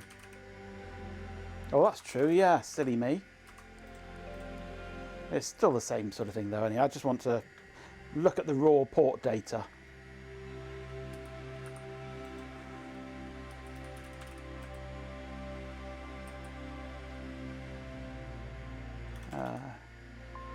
Mega 32U4.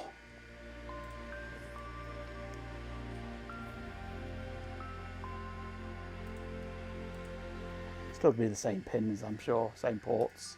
It seems Ben's cooking is causing quite the stir. Perhaps a bigger cow is needed to satisfy. Oh, no, it goes up to F. So we've got B, C, D, E, and F. Good catch there, MJ.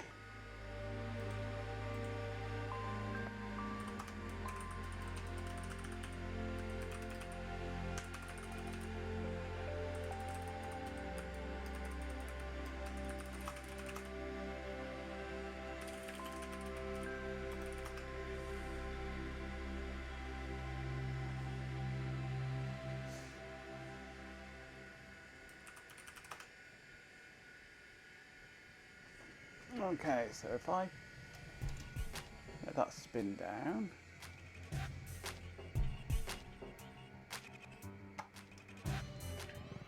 and spin up,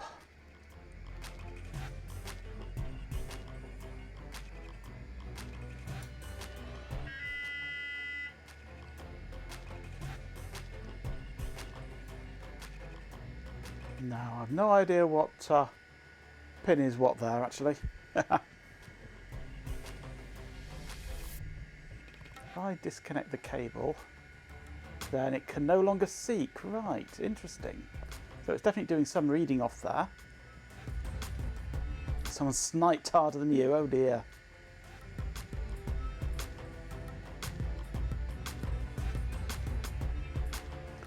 But why are we just not seeing anything on the oscilloscope? We should be doing. Trigger menu, we're on auto. Slope, let's change it to rise, nothing. And we're auto triggering, so yeah, it should be showing stuff on there, surely. Very busy cursor indeed, yes. Obscene amount of fireworks, oh dear. If I disconnect the cable from the hard drive, it goes into waiting for seek complete. Hey, Sapphire OK. Welcome to the chat. And I reconnect the cable and it carries on. So it's definitely doing something that it's reading from there, but it's just not getting a response.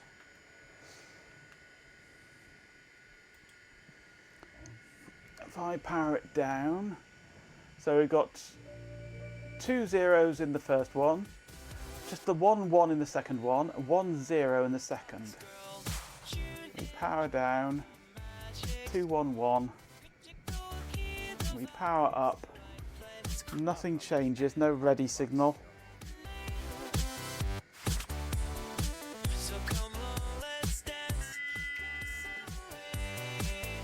Nothing has changed. Nothing is changing at all. And I'm seeing nothing on the oscilloscope.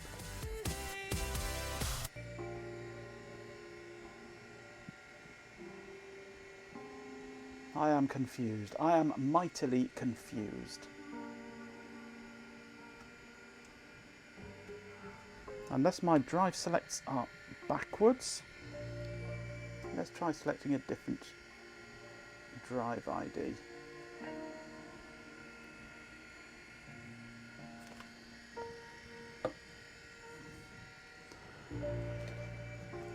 No.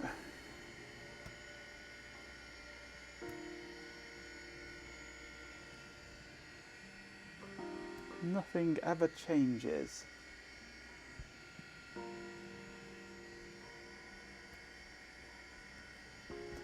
Everything stays the same.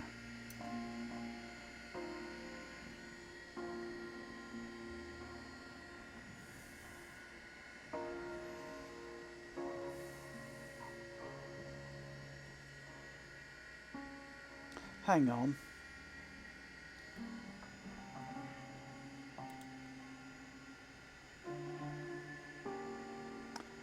Hang on, hang on, hang on. Where are we? Where is it? I've lost it.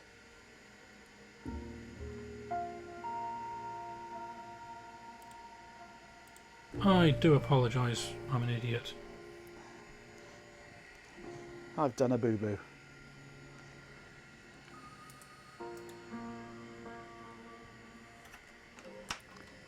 You probably can't see it, but there's a little arrow there.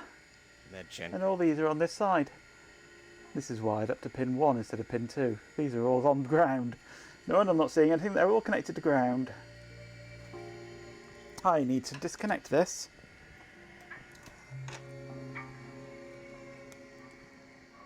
And connect it all up the other way around. Useless man. Useless man. Yep, that's me. Useless man. Fortunately, these are two separate connectors, so I can just move this one over a row.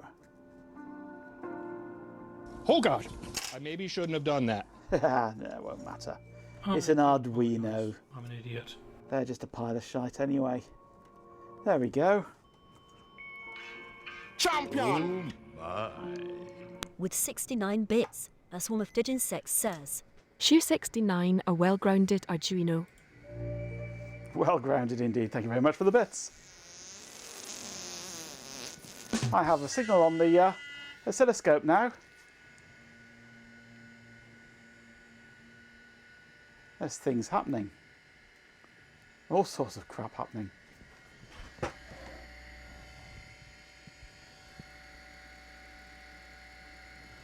Not hearing any seeking though,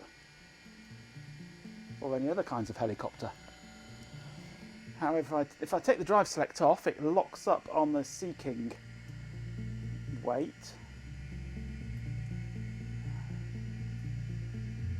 Put the drive select jumper back on. You can't see it, of course. That's happening. If I take the jumper off, it stops working because it's no longer selected the drive. So something is working, kind of. I know. I need to welcome Hot Rocks. Let's turn the hard drive off first. Champion! Right. Sorry for the delay, Hot Rocks. Please consider these 50 bits to be a minus drop. Cheer 50. Thank you for your minus drop. A laptop bearing Alison wearing a luminous green catsuit made of shaggy fun fur arrives, pursued by 24 day-glow orange yaks carrying placards proclaiming it to be International Eye-Watering Day. Following behind are the usual goats, but sprayed in urban camo patterns in eye-searing colours that make them look like the TV was wired up wrong again. After looking at the crowd, eyes watering, the viewers all don sunglasses. See? I said it could be done. Hello, Hot Rocks. The goats suffer programming tasks. Yes, we need them. Shaving a yak sounds very therapeutic. It does, yes. The yaks are for shaving and the goats are for program for sacrificial acts. 6.2 litres of squash. Jesus, that's a lot of squash. Right.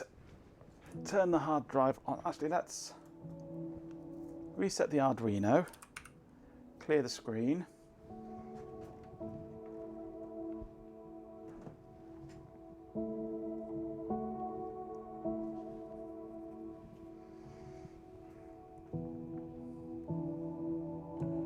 Now you need to go eat your dinner, fair enough.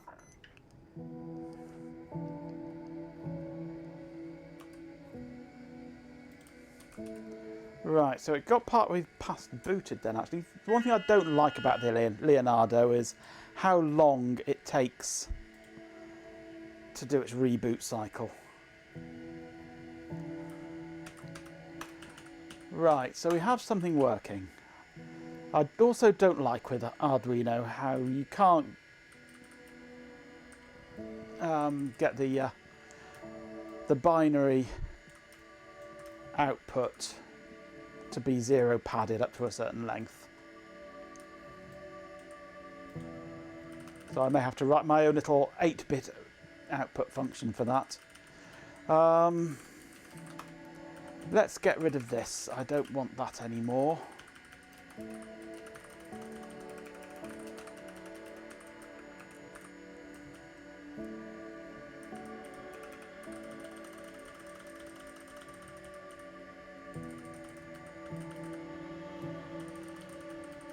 So this should be seeking, I would have thought.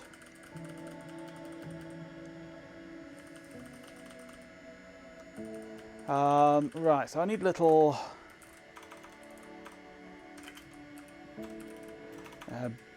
B print.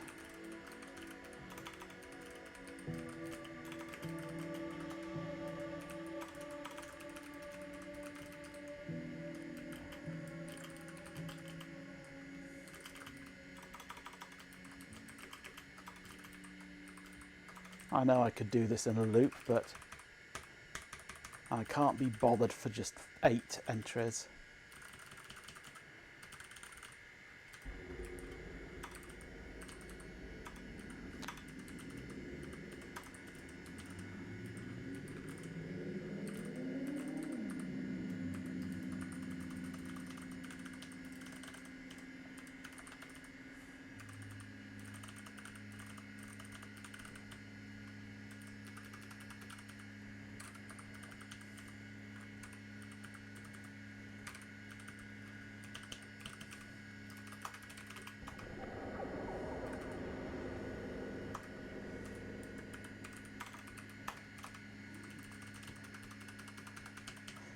It's not serial B print, it's just B print. Fool.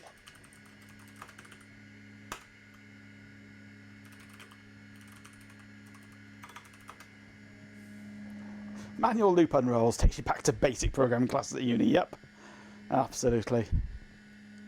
Maybe the pulses are too short. Maybe they are. Maybe I do need to have it waiting before I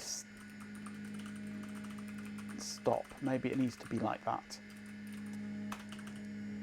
We shall see.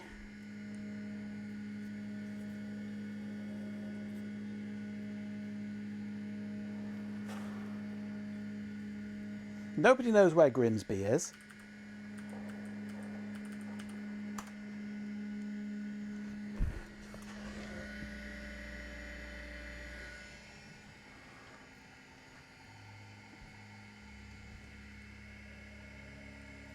If I take the drive select jumper off, it fails to continue, but we have basic stuff happening there. but still not getting any tick, tick, tick that I would expect from it.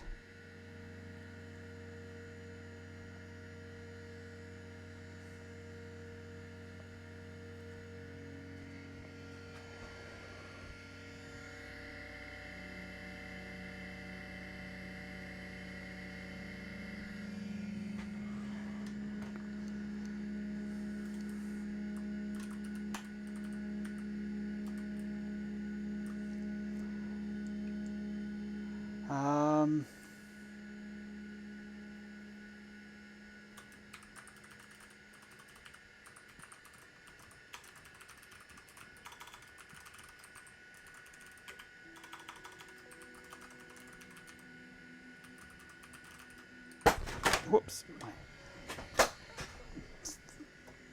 adjustment on the chair just decided to say screw you again. It keeps doing that.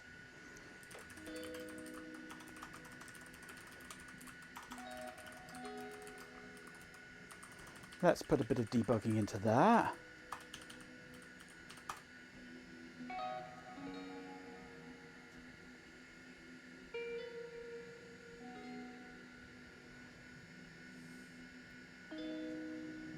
Ads are starting.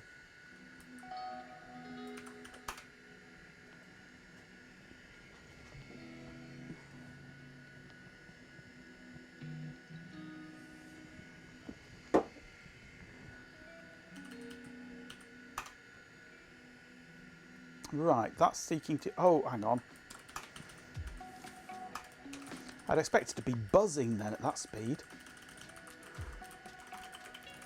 I forgot to store my current time.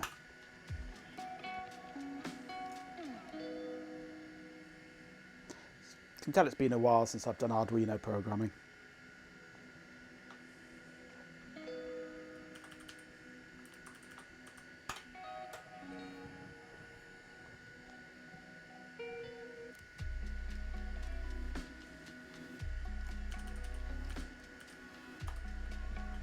Oops, I didn't want to do that. Oh well, too late now.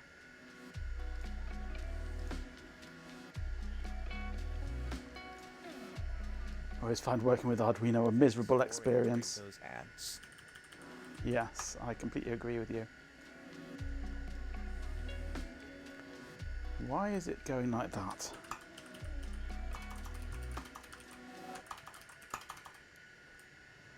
Come on. Right. So I'm doing those if millis minus TS is greater than 500, TS is millis. Only then do I do a print line. So it should only do that. It should only be running that every 500 milliseconds.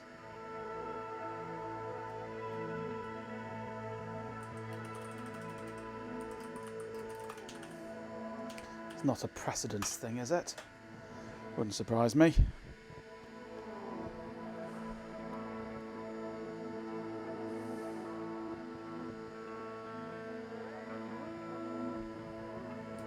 Come on, program for me. Thank you.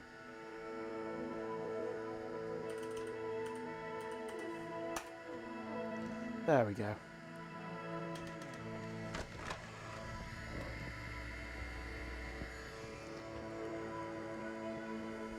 And my seek doesn't seem to ever be changing. This should be the seek direction pin that we're seeing on the oscilloscope, and it should be changing every 500 milliseconds. It should be toggling up and down.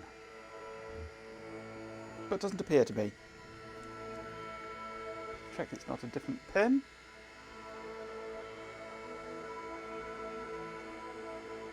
No. It should be that one. Need to track down a leak in your heating system, yeah. Hopefully you didn't imagine something lifting the radiators off the wall when redecorating the study and second guest room. If it's that thin, really thin copper piping, that can break. It did with our one in the living room when we replaced the radiator there and had to gouge out the wall and put an adapter thing on it and reroute it on it. It was terrible.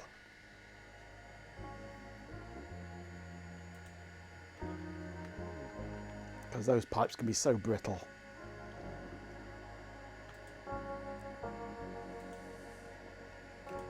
So let's have another look at the code here. The direction pin is 15.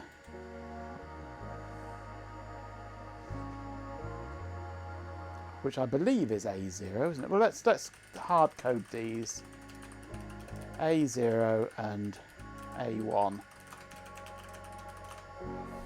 Just in case on the Leonardo it's different.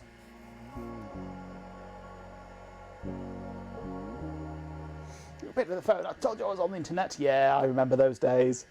I remember those days. Oh, come on, you stupid system program. Don't like the Leonardo's bootloader.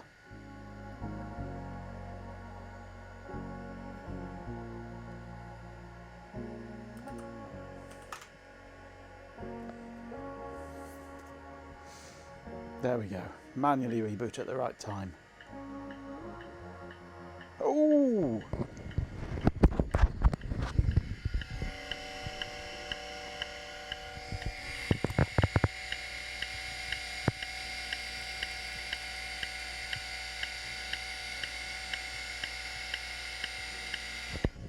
We have ticking.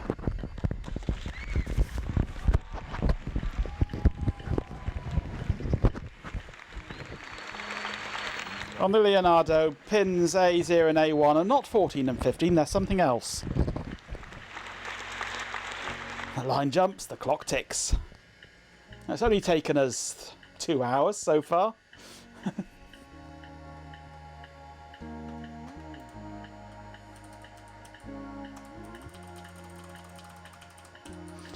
Right.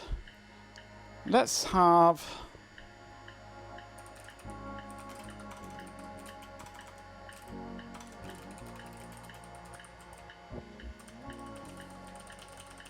store the current track number, add a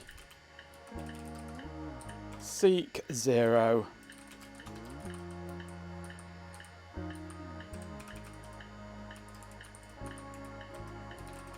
While not is track 0, seek -1. Hey, Daft Punkle.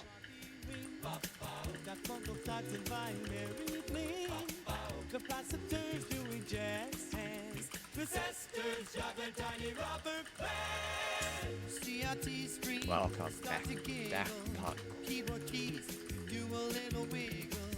So the smoke smells like bubble gum. Daft Punkle hits on here. Comes a hum. Okay, so we should now be able to seek to track 0 at startup time.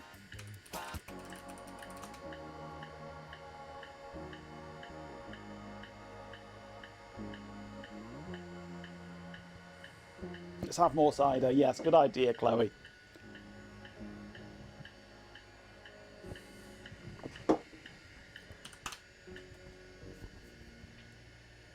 In fact, I'm going to have to extract some of the pre-used cider in a minute, I think.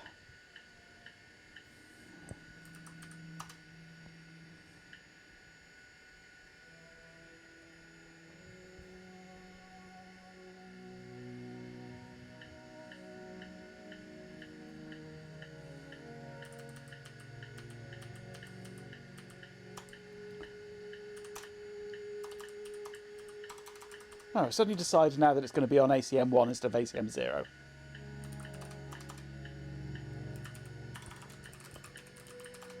Because Arduino.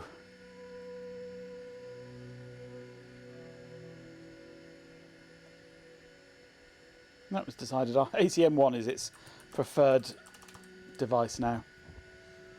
Right, I can turn this off now, can't I? I don't need it. It gives me a bit more room on the screen.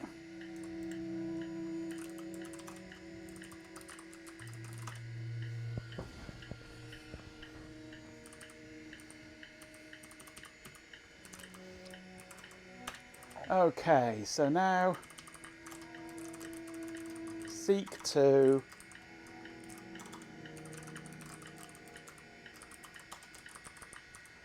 so while TR is greater than track. Seek -1, TR minus minus. While TR is less than track, seek 1, TR plus plus. No. Hang on, this is wrong. Well, if TR is less than track, track minus minus.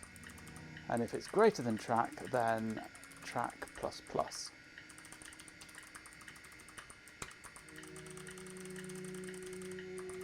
I can get rid of all this lot now.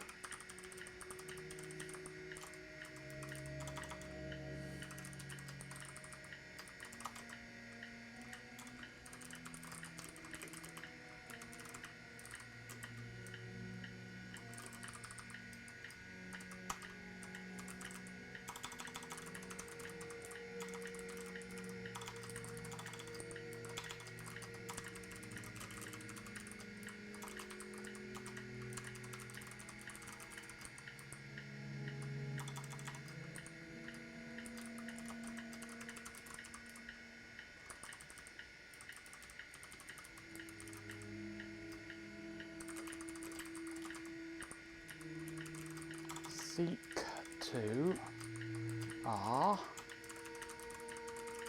I know I've done pring.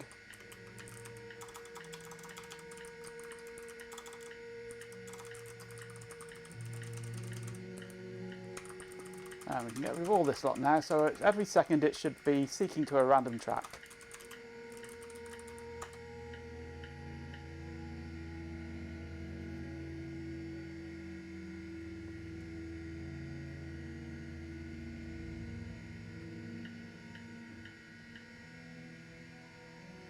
Oh, you stupid programmer. Fart noises incoming, oh dear.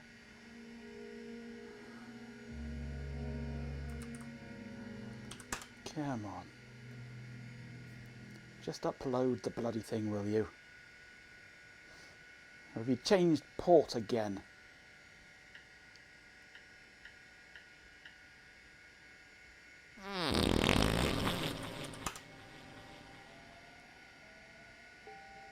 On cue.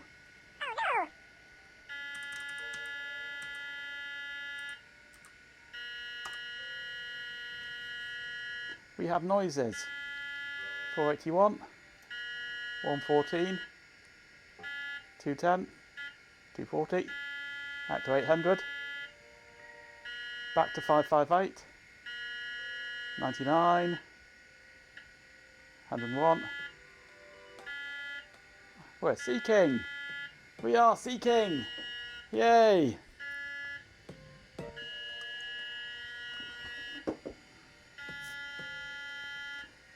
It's two tones. High tone for seeking out, low tone for seeking back in again. We seek him here, we seek him there, that damned elusive scarlet hard drive.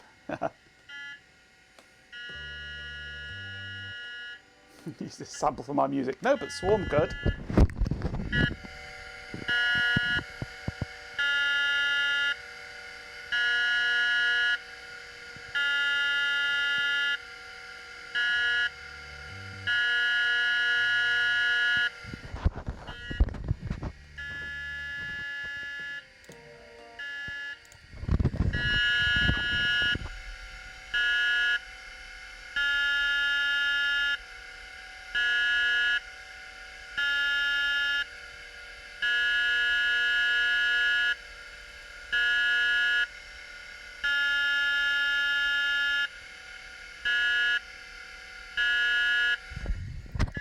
Yeah, we only just a short sample really, don't you? But that's all the tones you could want. Well, two of them.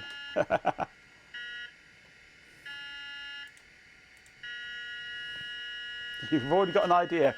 Right, get to work then. I expect a new theme tune for the channel. Right, so we've got seeking happening.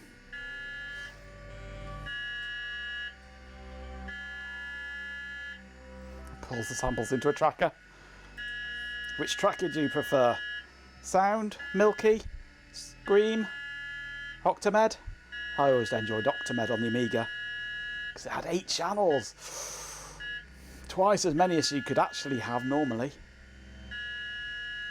That's annoying me now.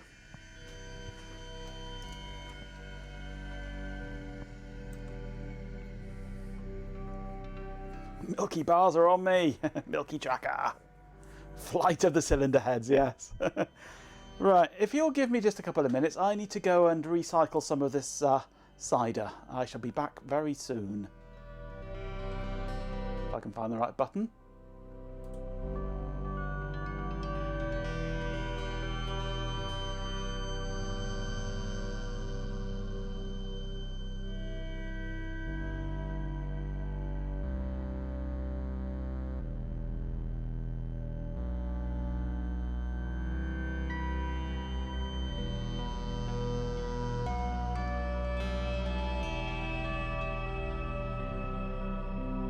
Majenko, I think you should check your microphone.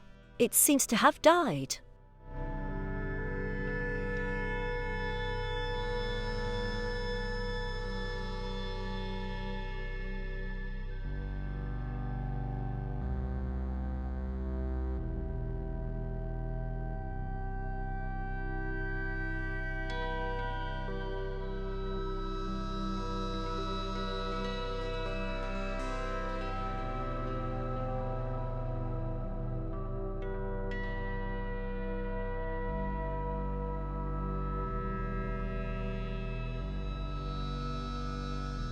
It seems Medjenko's hard drive is generating more excitement than the emulator work itself.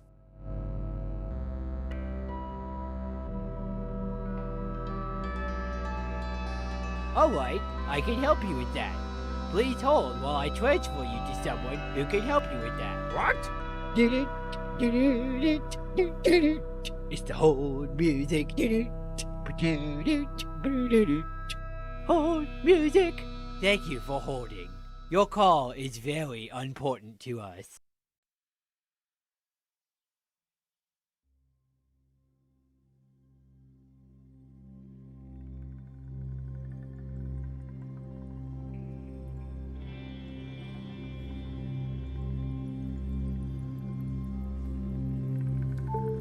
Everything's under control.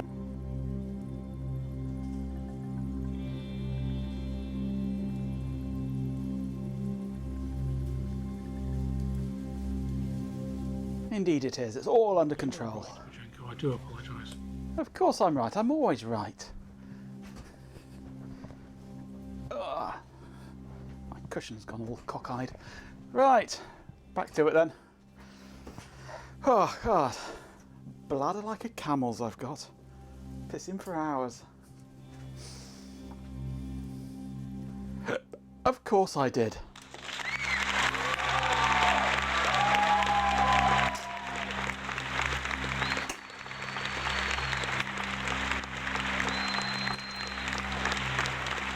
Right, now the fun begins. We can get rid of the hard drive. No, God! No, God, please, no! No! Yes, absolutely. Applause for the accomplished piss break. You tabbed out literally for half a second before I returned. Oh. Get back to work, you slacker. I really should order a couple of these resistor packs from somewhere. Right, I'm going to need another USB cable, aren't I? Have I got one in my bag here? Should have a silver one in here, I think. Yes, there it is.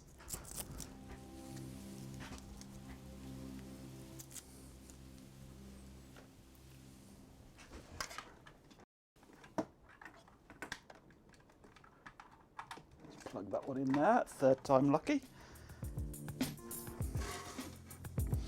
And this goes into the Pi. Ah. Well, it seems to be Where are we? That one there. Seems to be functioning already. I've only just plugged it in and it seems to think that it's syncing. Apparently. So what I want now is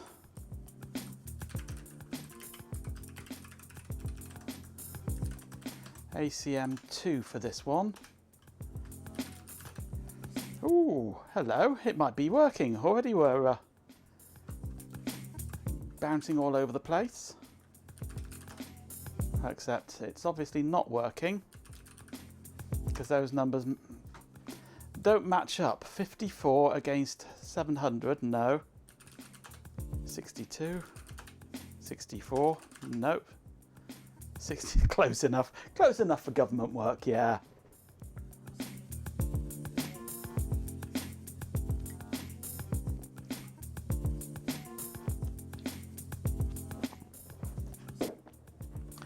Yeah, I mean, Switch to my mind are like Rapid used to be. Rapid went weird though, but Switch are like they used to be. Not many things, but some useful things. Not somewhere where you can go and get everything, but somewhere where you can get some things nice and cheap and very quickly. Oh, you got ads, RF. Swarm. No. Right, so this works with a hard drive, but it doesn't work with the emulator.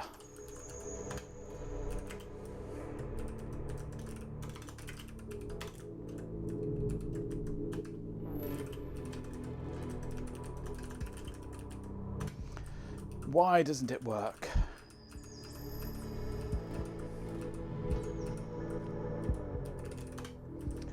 Because that should be falling,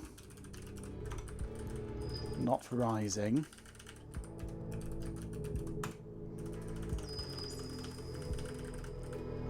More in during those ads. Now this needs to go high at this point rather than low. We read the direction. If it's 1, then hang on, which way out are we going here?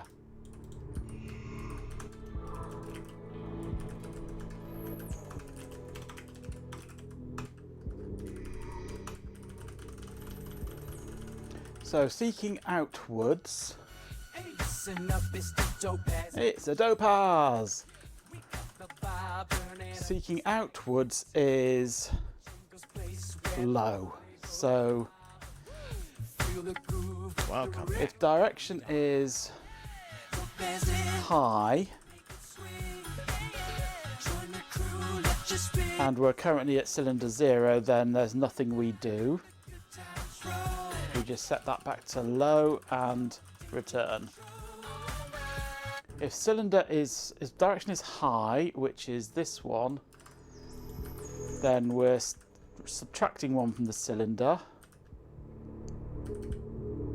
Otherwise we're adding 1 to the cylinder. If it's greater than the number of cylinders, then we loop round. If we're at 0, we output a 0 on track 0 and set this back to low. Okay, how do I have my logic completely backwards on that signals? That's why. Okay, so now I go for this is on ACM2. See if this will work. Probably not.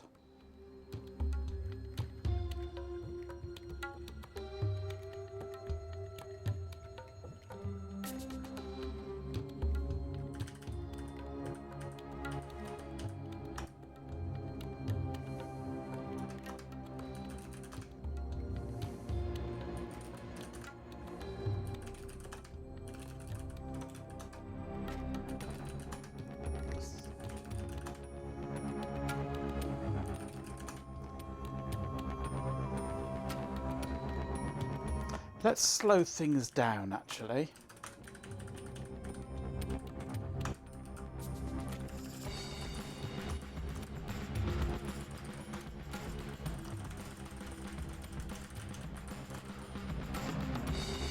Let's add into here a delay of 50 milliseconds.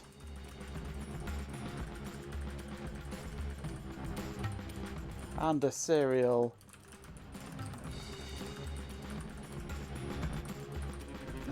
print of Seek.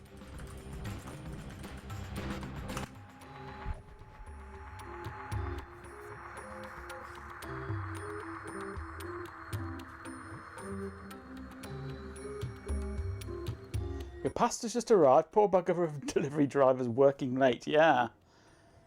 Well, at least you got it today.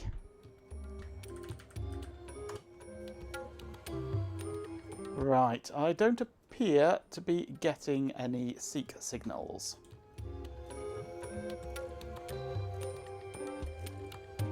Oh, there was a Seek. There's a couple of Seeks.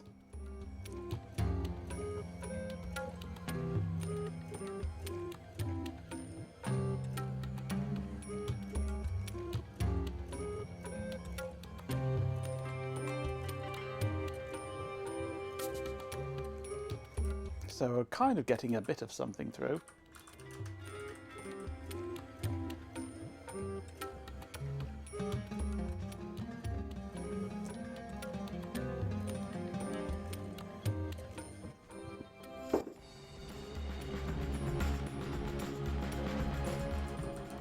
Let's go into this one here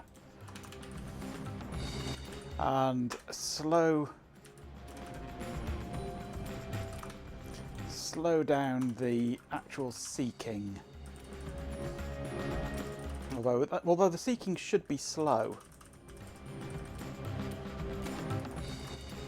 Seeking should be being slowed down by this.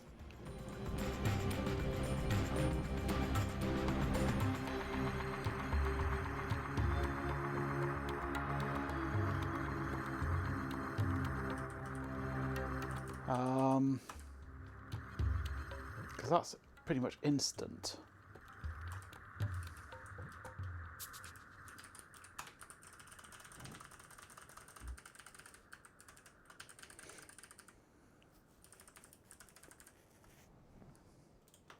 Unless this is going too fast.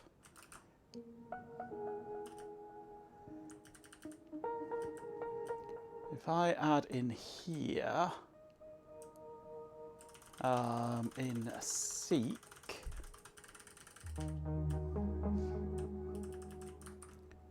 put in a slight delay here, just 1 millisecond, between starting the step and waiting to look to see if it is seeking.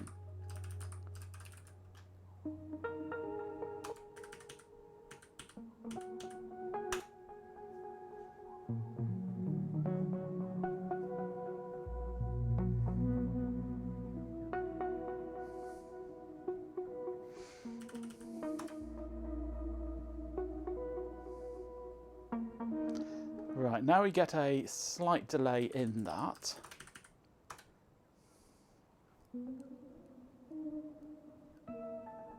But we're not getting... We're just not seeing the delay signal, are we? Let's have a look at Seek Complete on here.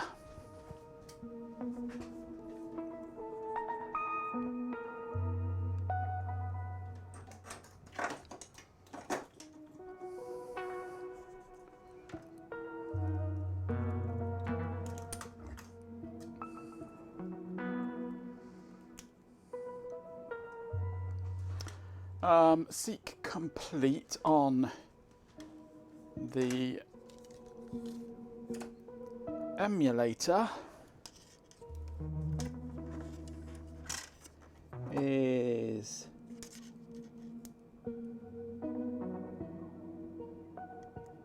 Seek OK, which is there.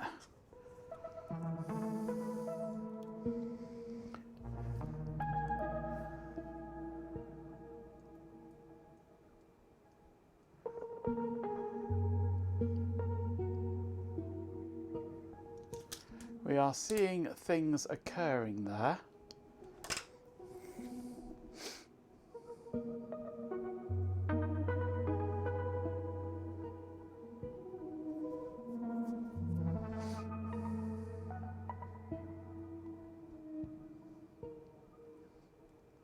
Does the interface spec, such as it is, define the relationship between the deassertion of the seek complete signal and the assertion of seek? With 100 bits, RHK77 says, Hello, Cheer 100. Hello, RHK. Thank you for the bits. It doesn't, from what I've seen, 77. but I have analysed it on the real hard drive, and seek complete is active low. It goes high when the seek starts and falls back low at the end of the seek. Yeah, TTS really can't cope very well with numbers. I don't know why.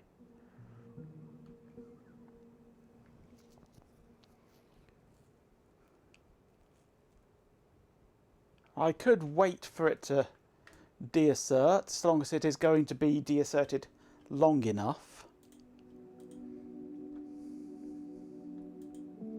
I mean, at the moment it is going to be, because I'm slowing it right down. With 50 bits, Sushues a lot says. Cheer 50 for 8,008,135. I can fix that. Champion! With 69 bits, a swarm of dead insects says. G69, there is no safety in numbers. Oops.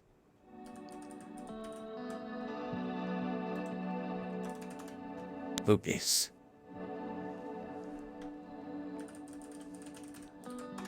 Boobies. There we go. Thank you for the bits, Swarm. Thank you for the bits, Ben. There you go. The TTS now should say boobies instead of 8 million, whatever. Right, what was I doing?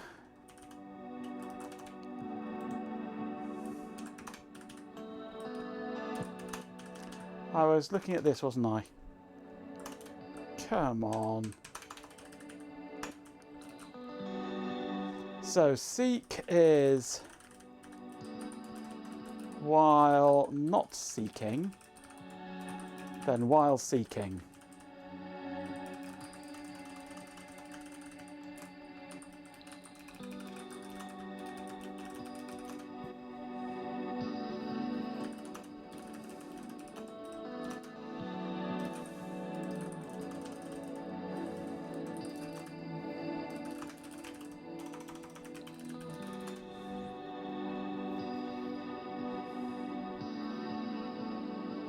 Did Intel have a 135 revision of an 8008 chip? I have no idea.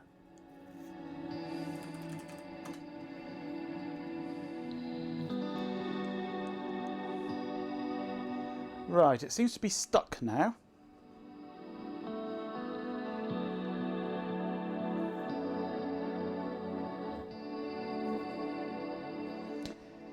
You remember either RHK or RF asking something on your stream on Tuesday, but you didn't notice until after it finished, and you don't remember what it was now. Oops. Oh dear.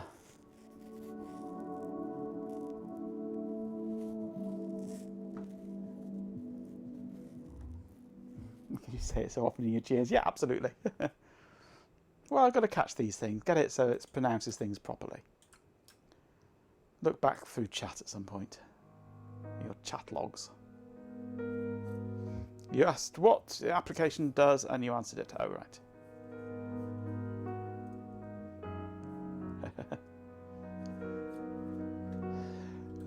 Right, so... wrong window. No, I can't see anything. We're currently on cylinder 418. Let's reset the Arduino.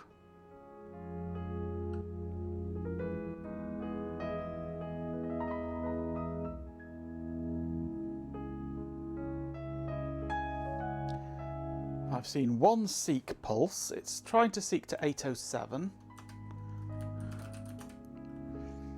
We've gone from 418 to 420. Stuck on 420. And seek OK has gone low there. I wonder if this is... Oh, hang on. Hang on a cotton picking minute. I've got all sorts of inverters here, haven't I? My signals are going to be backwards, aren't they?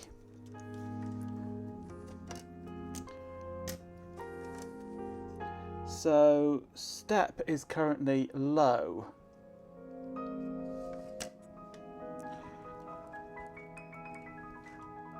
That idle's high.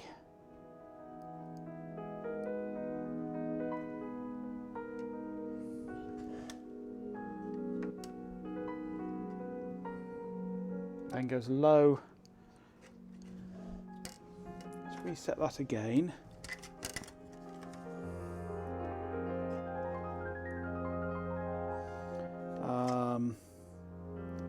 Actually, which pin is it that I'm interested in here? Where's my pin out gone?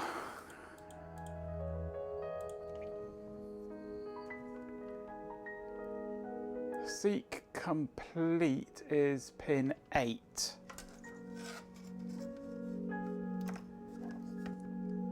Two, four, six. 2, 4, 6, 8 is that one there.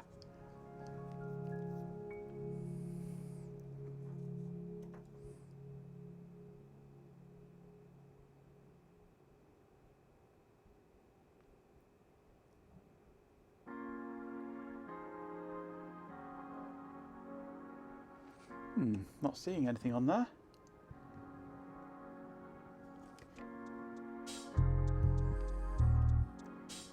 That's that side of there. That's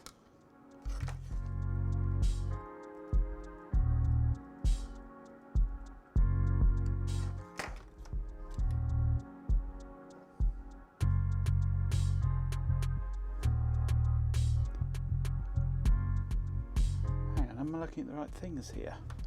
Let me bring up the schematic a moment. I'm confused now. Injects the bot's brain with random noise to see whether it makes any difference. It probably will actually, yes. Hey, Burning Alfalfa, thank you for the follow. Welcome to the stream.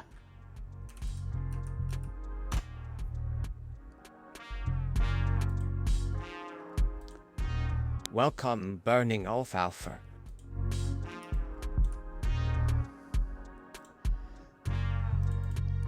Right, PCB editor.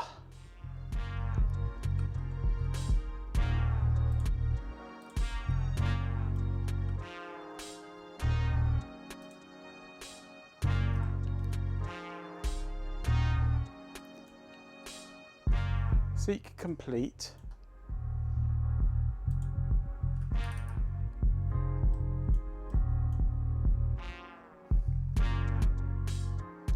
Goes to there.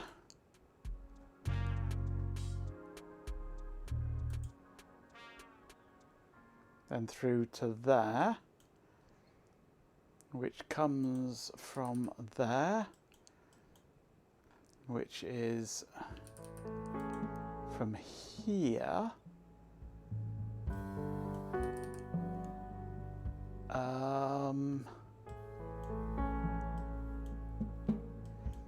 That's then the pull down on there.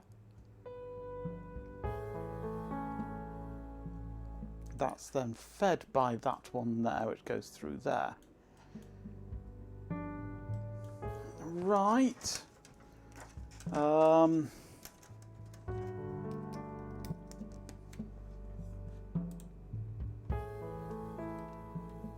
Scope capture is in front of the overlays. I'm sure it is. That's probably intentional because the overlays are annoying. Right, let's have another look at this seek complete signal on here. Seek OK.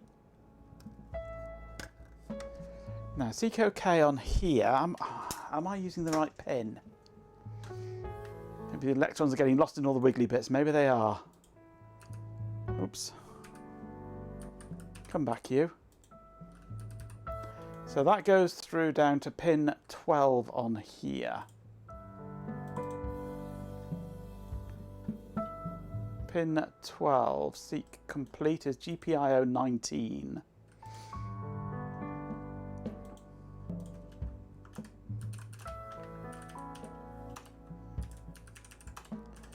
Seek done is 9. That should be 19. No wonder that's not working. No, it is 9, sorry. I can't read. It is 9. So seek done is 9. Seek done is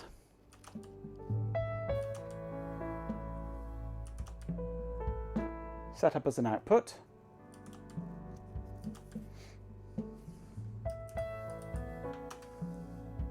Okay. Let's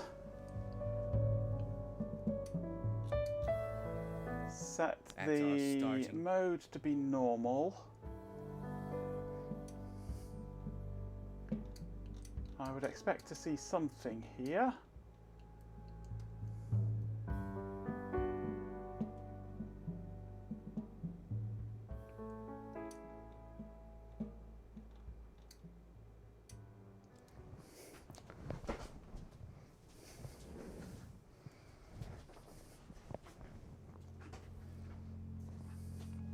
Let's isolate this completely, just in case something is dragging it down.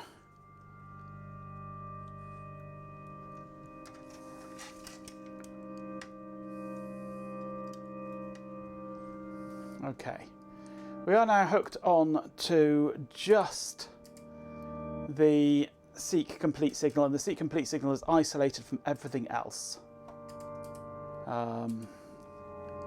So if I go to thanks for reset the Arduino, we should see something on here.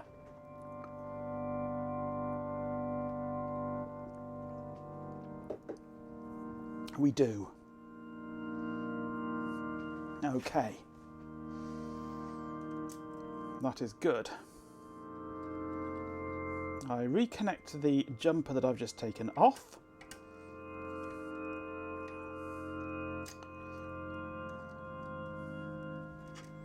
I reconnect the scope probe, reset again, and see if we get anything. Actually going to be hard to see, isn't it? Let's just go like that. Okay, and reset.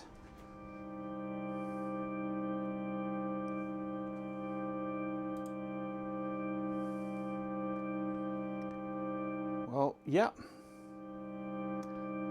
it is still going high there. That is good.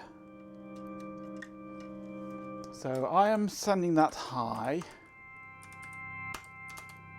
at the beginning of the seek.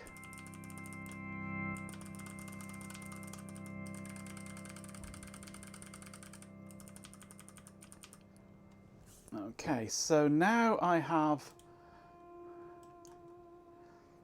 that seek done, goes into this buffer here, so it comes out on pin 18, which is pulled low by default. But that, oh, hang on.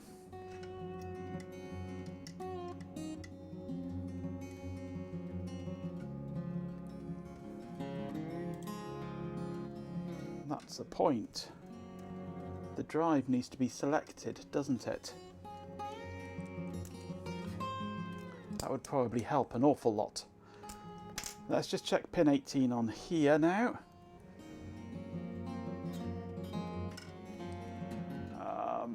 Let's clear that. pin 18 on here when I reset this.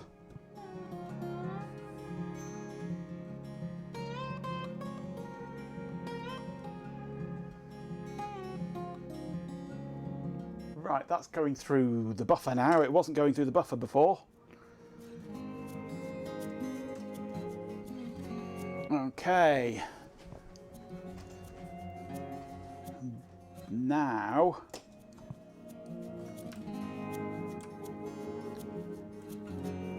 we go seek complete, goes into OC seek complete here, pin 2 of U10, which is, which one of these?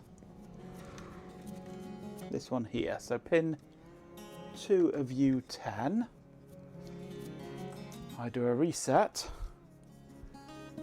And do we get anything?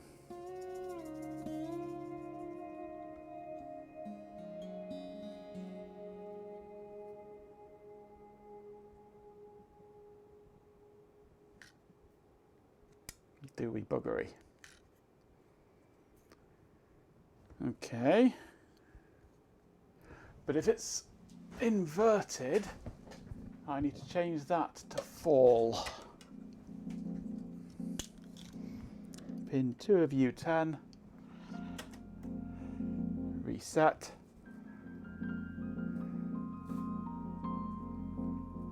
Do you buggery? Not on stream, no, it's a toss violation. Right, that is going through now. And of course it is inverted, because this is an inverter. Got it, right.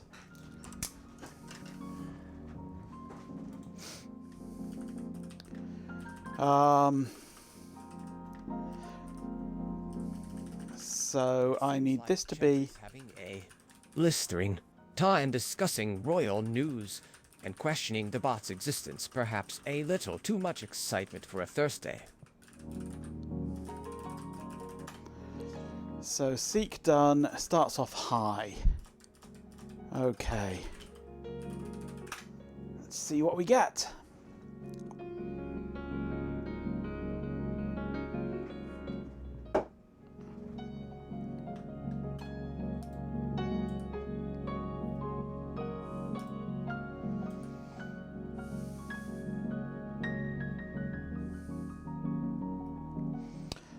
He's actually stripped him of his name, have they? Ooh.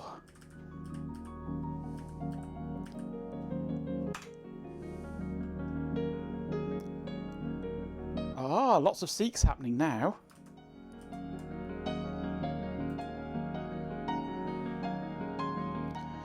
And they've kicked him out of the house. Oh, nicely done.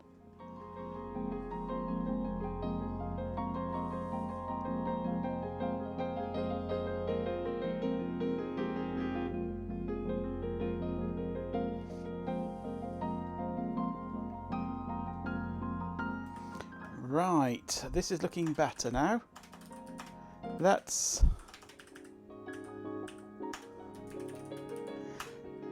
take this delay right down to 1.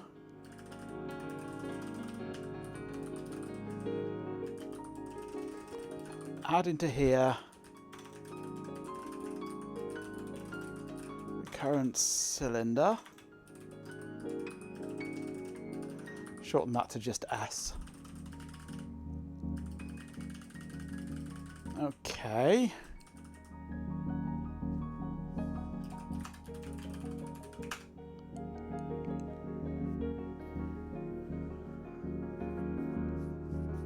Seek time track to track, yes. It's huge. 50 milliseconds. Far too much. 1 millisecond time at the moment, emulated.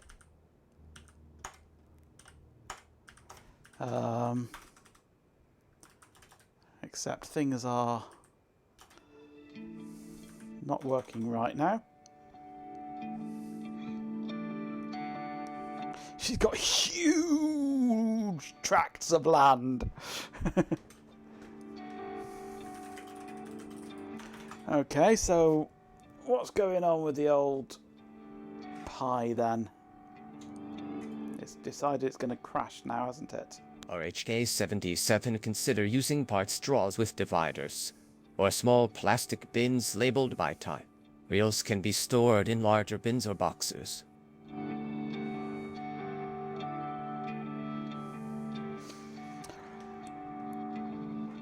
For cut tape, I can heartily recommend these. That's heartily, not fartily. I got these from Adafruit.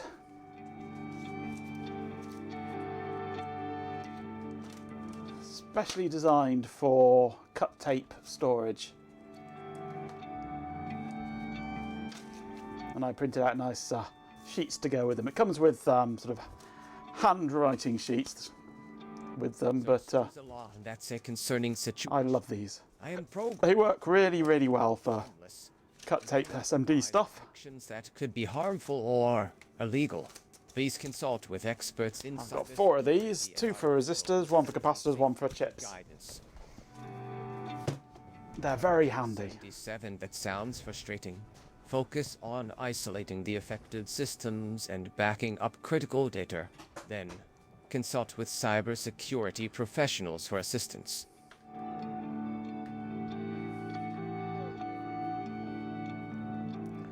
For everything else, it's all bags and I've actually used these little sample tube thingies as well for storing stuff in.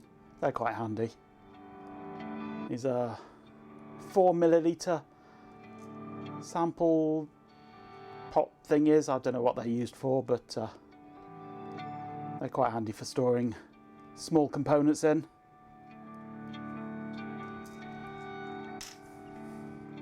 The box is always weird.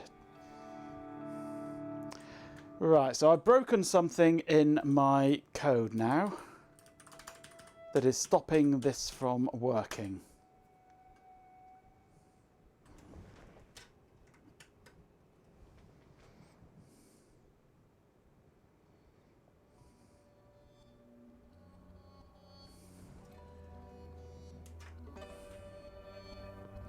These are the resistors, those are capacitors. Over there we have the cider samples, and next to that, well, reader, just don't get it confused with the cider. Similar colour, different taste. Do I have a drawer for my lengths of wire?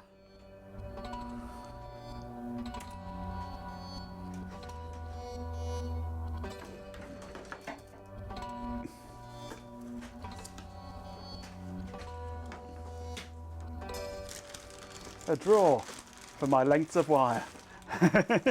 Yes.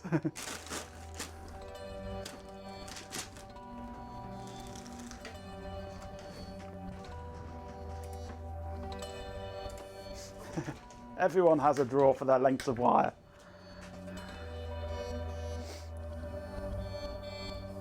More body and head, yes.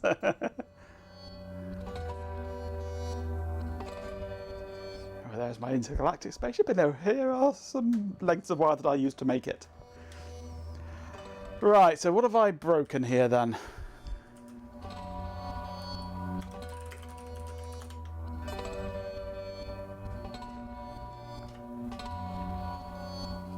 When the Pi Pico USB goes up its own arse, it really goes up its own arse.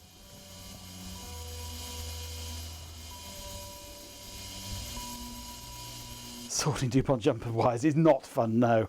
Hence they're all in a sack there that has split. Ah, come on, you stupid system. Right.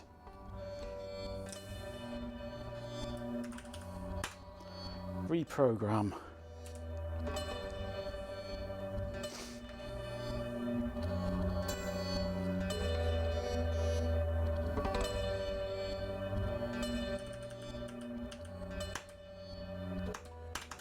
Okay.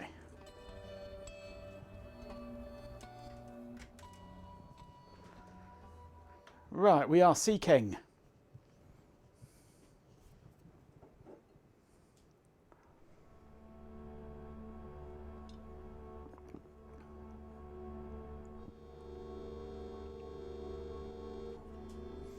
if I reset this, it should start off by seeking to 0.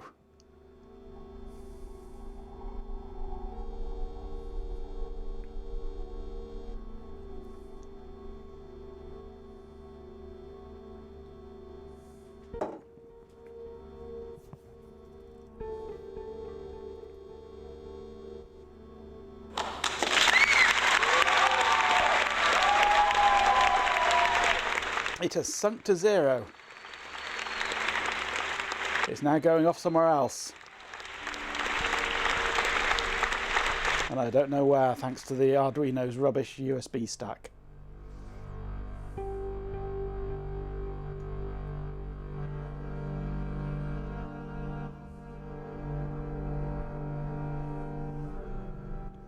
I don't know where we're supposed to be seeking to, but we've apparently got there. Now we're going down to 89. Let's see if we do. Buffered prints, no. Stupid Arduino USB. And the Leonardo's stupid bootloader. Oh, we're going down to 89. Yes, we are. Up to 481.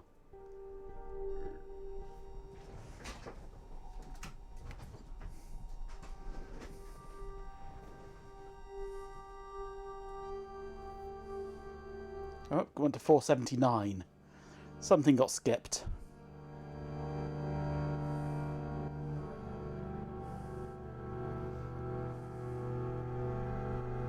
We got down to 114 anyway.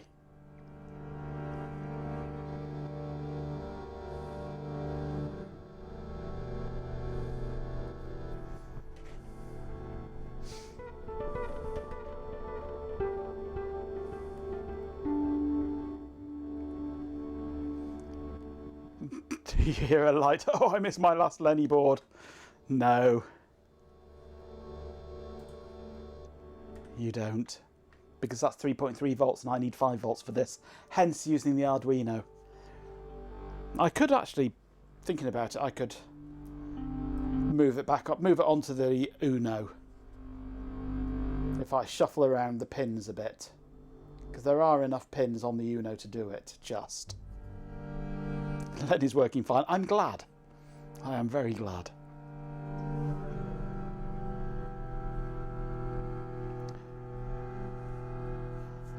I think our seeks have drifted slightly. Although, no, they seem to catch up again. Maybe there is a bit of buffering or something going on there.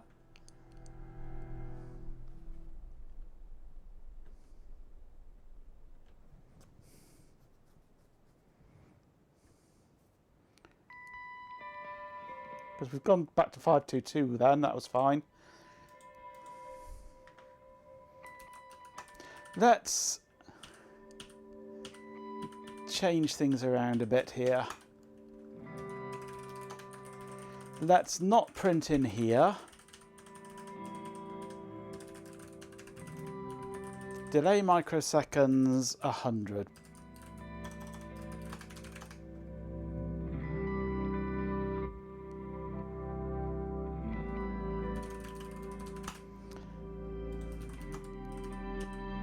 And on this one, we shall delay for 5 seconds between each one.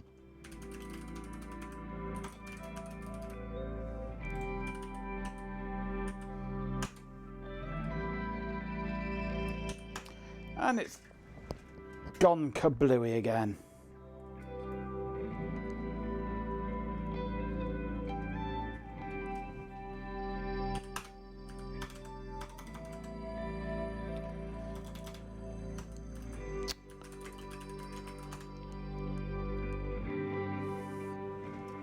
There's something it does not like when it's plugged into my board. It sometimes doesn't reset the USB.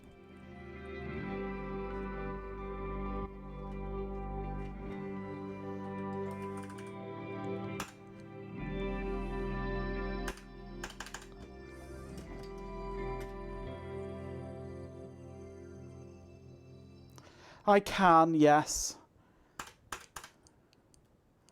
And I have done in the past, I just haven't sorted it out on here.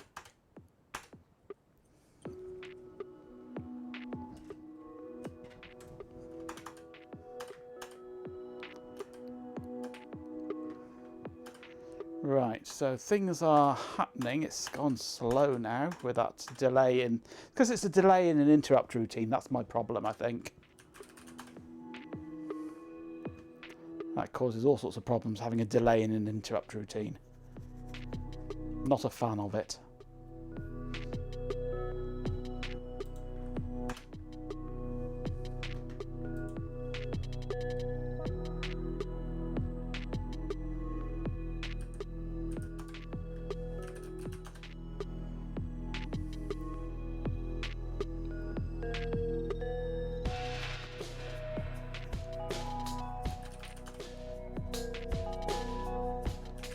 Okay, so we're currently at 0. Should be seeking to 807. Ants have started.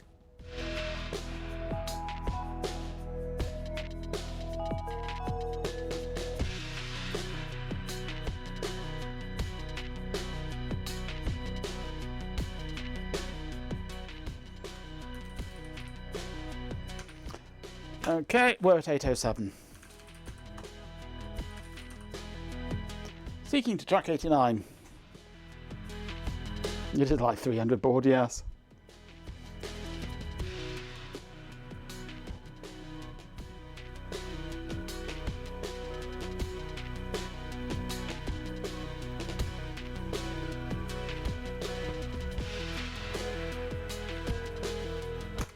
We're at 89.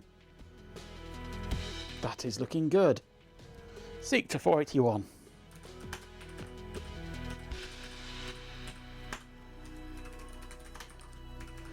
Let's remove that delay from there. See if I can then upload. Thanks for enduring those ads.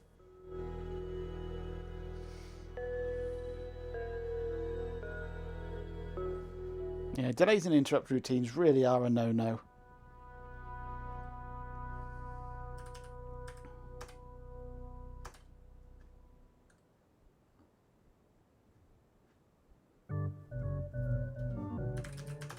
Now it's even slower because it's hammering the interrupt.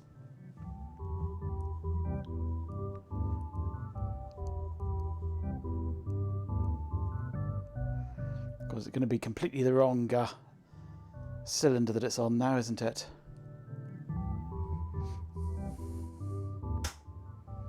Let's reset the Arduino so it goes to 0. So slow, it could be the bot. Yep.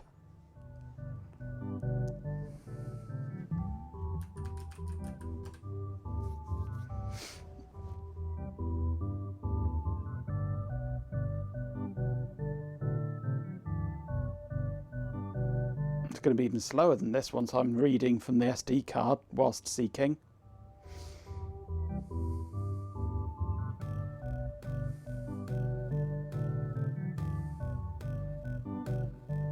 Okay, we're at 0. Seeking to track 807. Oh, that's going to be a while.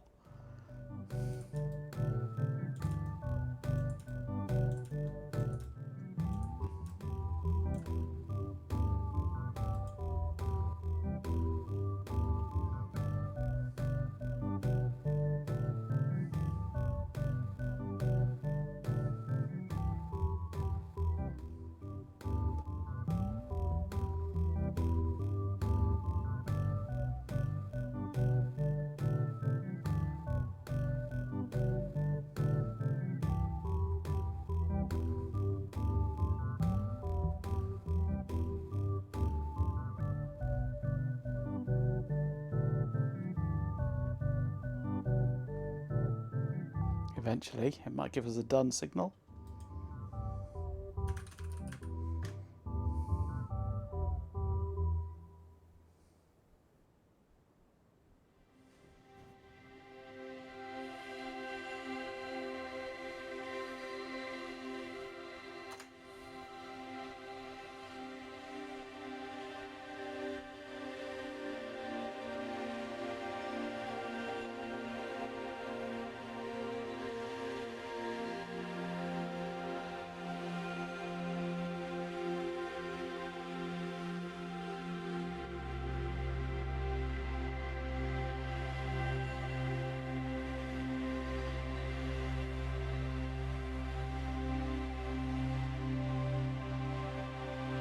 This is crazy slow.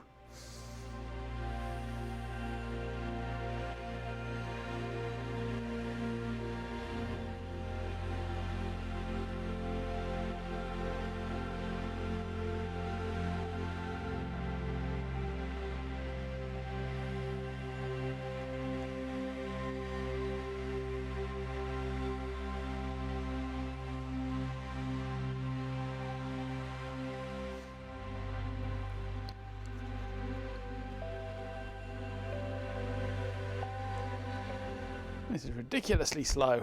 Crazy, but that's how it slows, yeah. Come on. Finish seeking.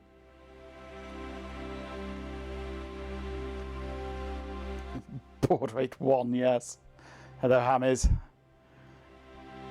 I've got an interrupt being hammered at the moment. So it is slow. Welcome back, Hannah's Hangout. But it is functioning. Kind of.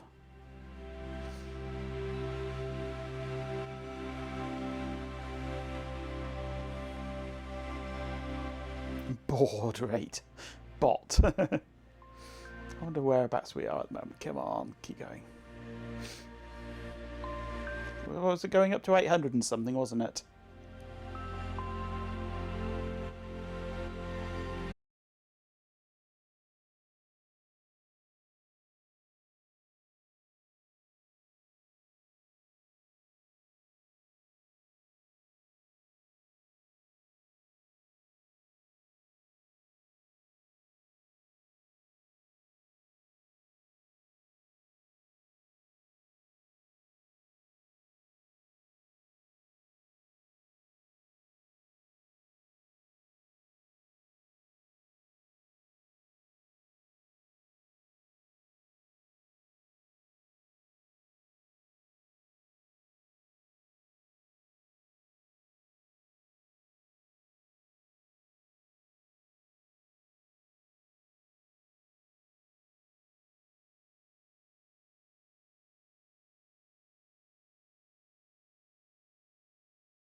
Card. That's why it's slow.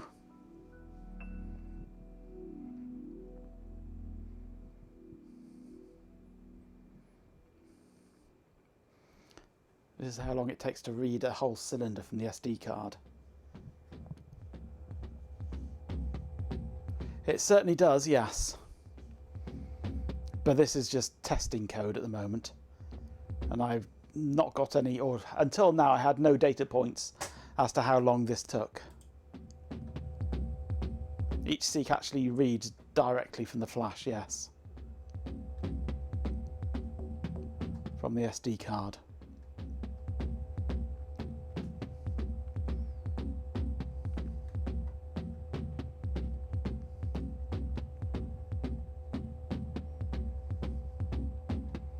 But LoadSil has loops loading each sector individually.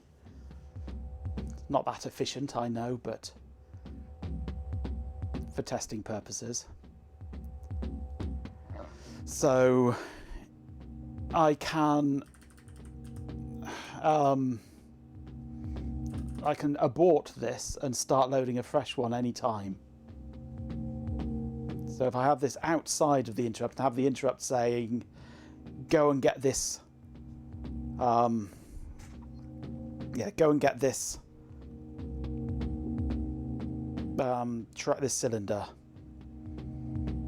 and then outside it looks to see, am I being told to get a cylinder that I haven't got? If so, then I should go and get that cylinder. And in this I can then look to see, has the cylinder that I'm being asked for changed? If so, then I'm just going to stop, because some drives, not all drives, but some drives can do buffered seeking. I don't know if this one can or not, the RD54, where it can send multiple step commands and it just executes them regardless, basically. It stores them up, and then the seek done says when it's all finished. So, but I can certainly abort this if needed. But the way this is all set up at the moment, it's waiting for each individual step to happen. So even if I moved that outside, it would still be doing it. So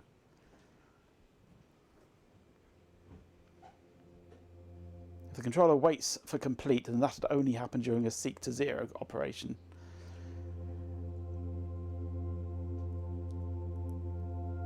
I'm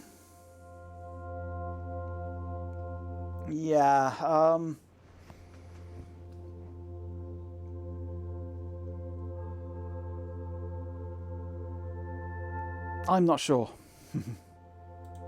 But we got to 808 in the end. But now we're looking for 89. So it's got to go all the way back again. But I say not all drives can do that. 808 state achieved, yes.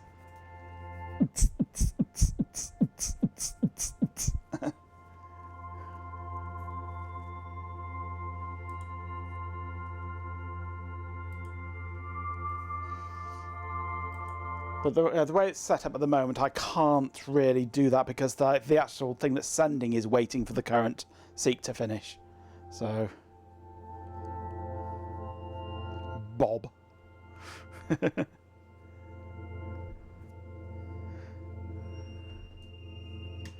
Anyway, that's the next problem to sort out, is all this timing and things.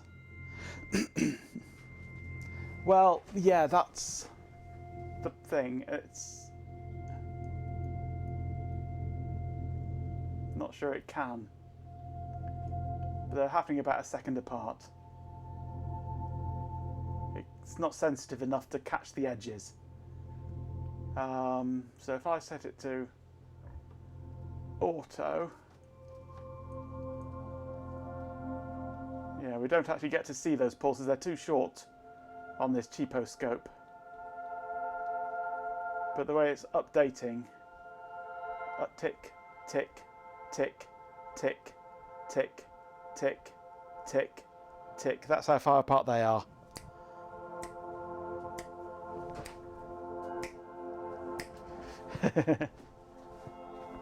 The next problem is chat. Yeah, absolutely. But that's not today's problem, because it's time for me to finish now. So I'm gonna hoik that cable. Nice. Turn off that.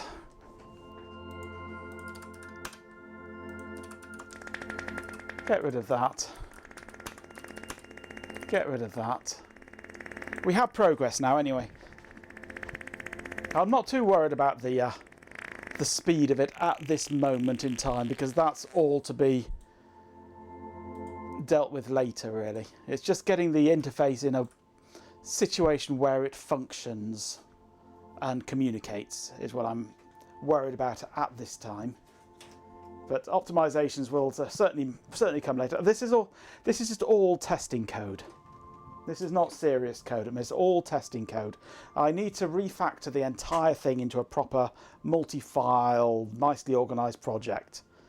But at the moment, it's just all my testing code lumped together. So it's going to be utter crap, all of it. So, but it's all about learning how the MFM interface works, and so we are making progress in that respect. Right, well, it's time for me to finish now. It's the beans with the steak. Right, well, I'm done for tonight. Thank you very much for joining me this evening. It's been fun. We've actually made, it may not sound like it, but we have actually made progress there. We have control, which is more than can be said for Ben's bowels. It seems being busy both with emulator troubleshooting and some other activities. Other activities indeed, yes. Yeah, we have actually made progress. We are controlling the emulator now. It's just very, very, very slow. Well, data is actually coming out. We have data. Champion. We need faster data. RHK77 says. Dude, it's for streaming. Cheer 50. You're welcome, RHK. Thank you for the bits. Yeah, we have data coming out. We have control over it now. We can step around. So next is going to be, well, I need to work out how I'm going to do the writing of data. That's going to be tricky, and I need to sort out how seeking works with this very slow SD access. So, I mean, it is an incredibly slow, crappy SD card that I've got in here, which probably doesn't help. This is a class something or other. Has it even got a class? Class 4. Micro SD HC, made in Taiwan, no brand. So putting in a faster one will help. A faster one will most definitely help. Your bowels are fine. That's good to hear. That is very good to hear. So certainly the first thing I will try is just see how much faster a faster card is. But you're like, school in summer, no class. Sounds legit, yeah. Border revision 17. We added a honking great QSPI PS RAM for buffering a track. Well, it's got the entirety of a cylinder in memory at once. The whole of a cylinder. Not just one track, the whole cylinder. So it can switch between heads on that cylinder instantly. It can do it midway through a track, and the next sector it reads will be on the next head.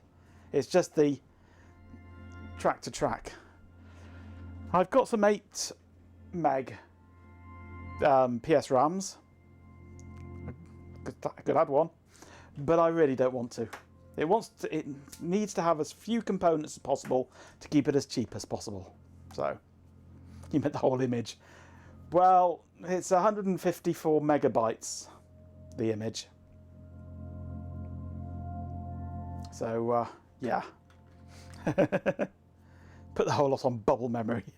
No, core memory. Then you don't have to worry about loading it every time.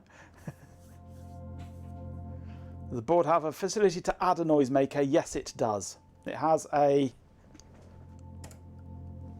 general purpose interface here that you can do whatever the hell you want with. So there's enough pins on there to do even an I2S interface if you wanted. Delay line memory sounds more fun. It does indeed, yes. But that's all for another day. For now, thank you. Must do my outro because I've got to go. HS2 interface. No, that would be crashing horribly and be too controversial. Not making it fart. It buzzes, not farts. Right. Thank you for joining me this evening. It's been fun. We've made progress. Blah, blah, blah. I will be back tomorrow at approximately 9 p.m. GMT.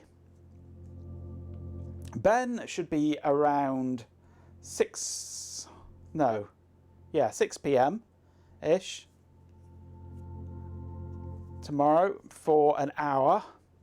Just short Ben. He's only short now. Chopped his legs off. GMT times, yes. So it's an hour of Ben from 6, then it's Shelby for 2 hours from 7 till 9, and then it's me afterwards for an hour or so. Najenko takes a break. Let's hold on, no. The clock's got shifted, yeah, and it sucks. So yeah, I'll be back later on tomorrow. Ben will be early tomorrow, and Shelby is sandwiched right in between the two of us. So, but until then, let's run my outro. Kinky indeed, yes. Oh, I bet he's thrilled. He could be. I prefer GMT to BST too. It's real. BST's made up. GMT is proper time. With 100 bits, Jeepin 24/7 says. Tier 1, 100 thanks for another stream. My kind of Lots progress was party. made. Wish I had time. Thank you very much for the bits, GPIN. Awesome progress was indeed made. Good night, Hot Rocks. Sleep well. One day we might even get this emulator into the PDP-11 and see if we can actually use it. That would be nice.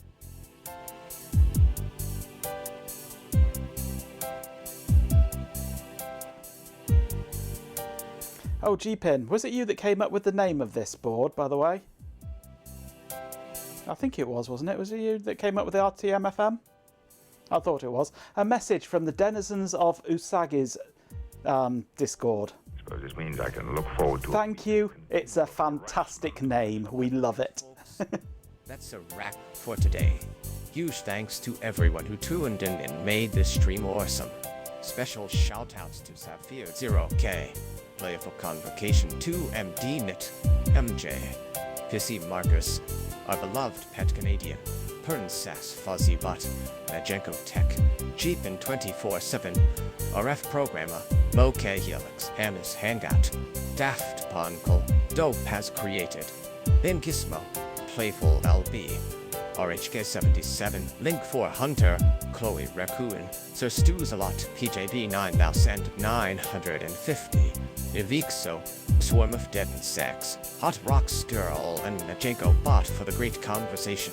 A massive thank you to Stream Elements for keeping things running smoothly. We also welcomed some fantastic new followers. A warm welcome to 1421 running Simpunian Croc and Burning Alfalfa. And let's not forget Ben, who absolutely dominated the fart leaderboard with a whopping 6 farts. Thanks again, everyone, and I'm already looking forward to the next stream. Welcome back, the Industrious Ant. Sorry for those ads. Thanks for sticking with it. Hello, Industrious Ant. Just in time for the outro. Yes, if nothing else, the name went down a storm, G-Pin. They loved it. I've got quite a bit of interest on there, actually. There's a few people who want to test it out when it's ready. And they've got hard drives that they can take samplings of to get the timings for me as well. So, yeah, there's quite a bit of interest in this. If it works, it's going to be great.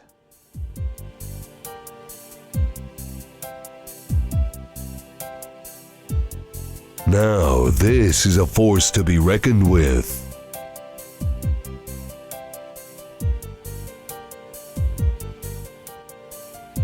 That would be nice, Daft Punkle. Be so rich I could buy my own warehouse. Get back to work. To put my stuff in and do my streaming from. My own workshop, that would be nice.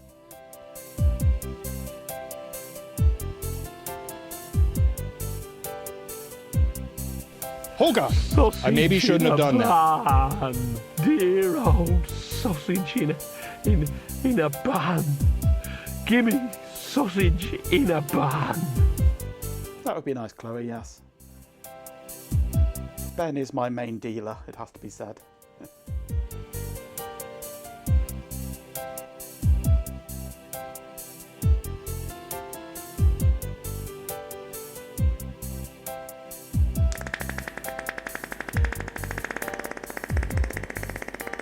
Fill it with farts, yeah. There's one for your collection anyway.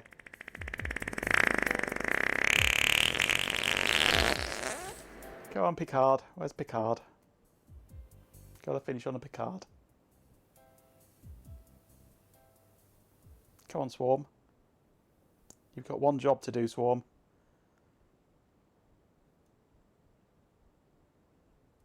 Invade our space, and we fall back. Assimilate entire worlds, and we fall back. Not again. The line must be drawn here. There we go. Thank you, Swarm. Right, I'll see you all tomorrow. Cheerio.